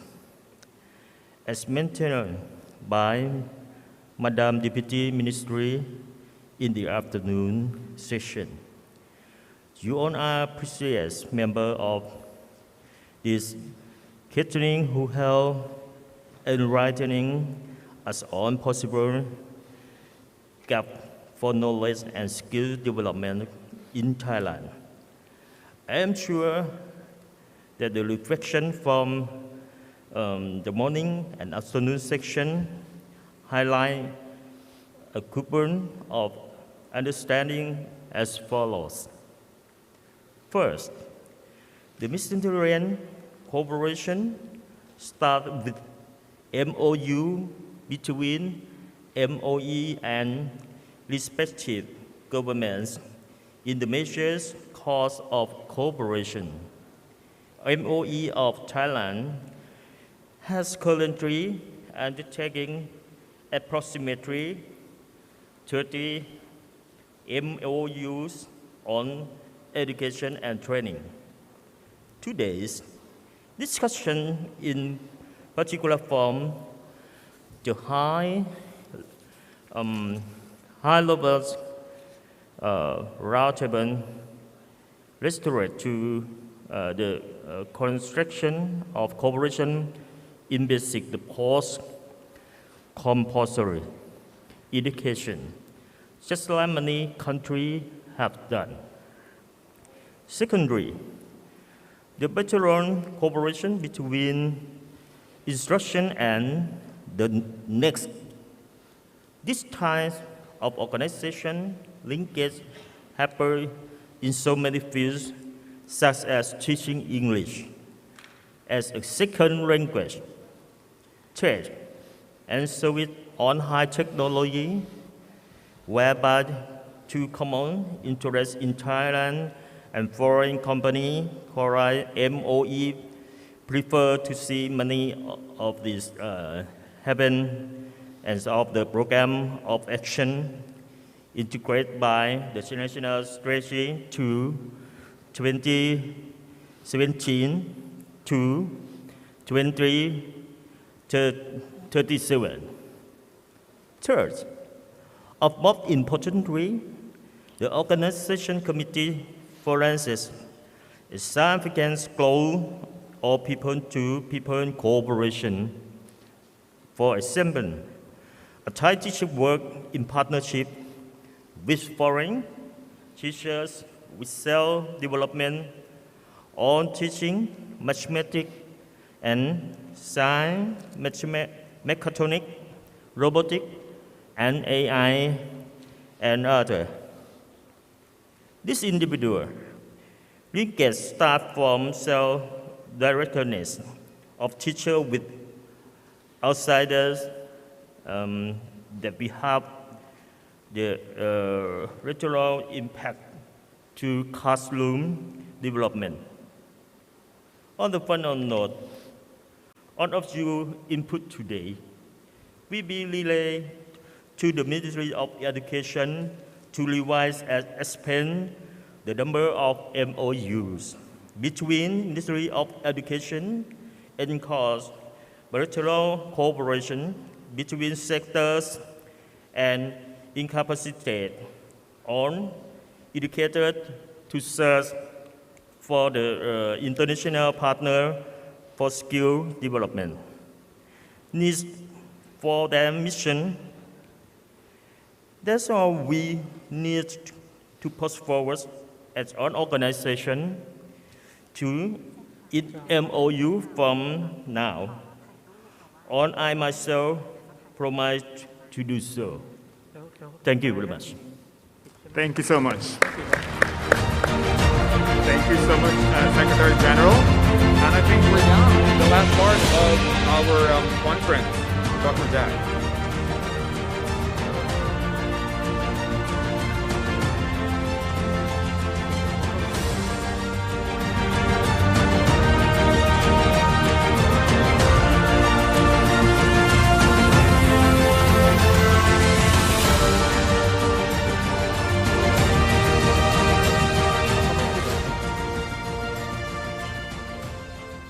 And now we are going to the end of the conference. Now I would like to take this opportunity for the group photo sessions for the distinguished guests. By the photographer will be on the stage and take a photo down to the conference, please. All right, so this is going to be a closing photo session, right? Yes. All right. So who will be joining? All of... Yes, all of them were going to be joining the photo session, right? Right.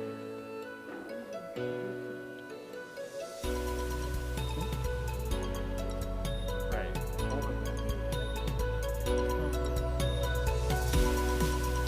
All right, so I think the way how we're going to do it, it's the cameraman will stay on stage, and they're going to take photos of everyone. Right. Okay. So we would like to invite everybody to please stand. So there's going to be a cameraman on stage, and they're going to take a photo from there. All right.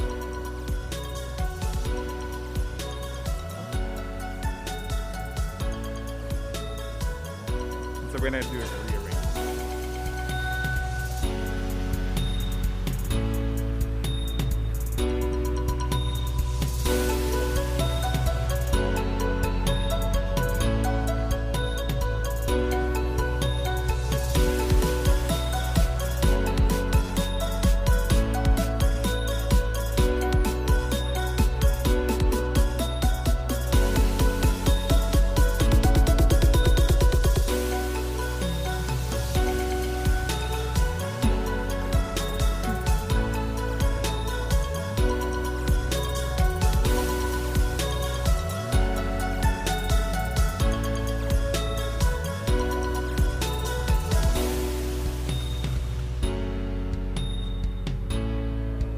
Great. And that concludes our conference this afternoon. Once again, thank you everyone for joining us today, and we're looking forward to see you again. Thank you and have a pleasant afternoon.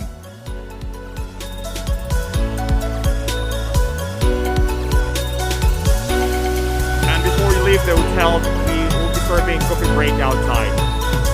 Thank you so much.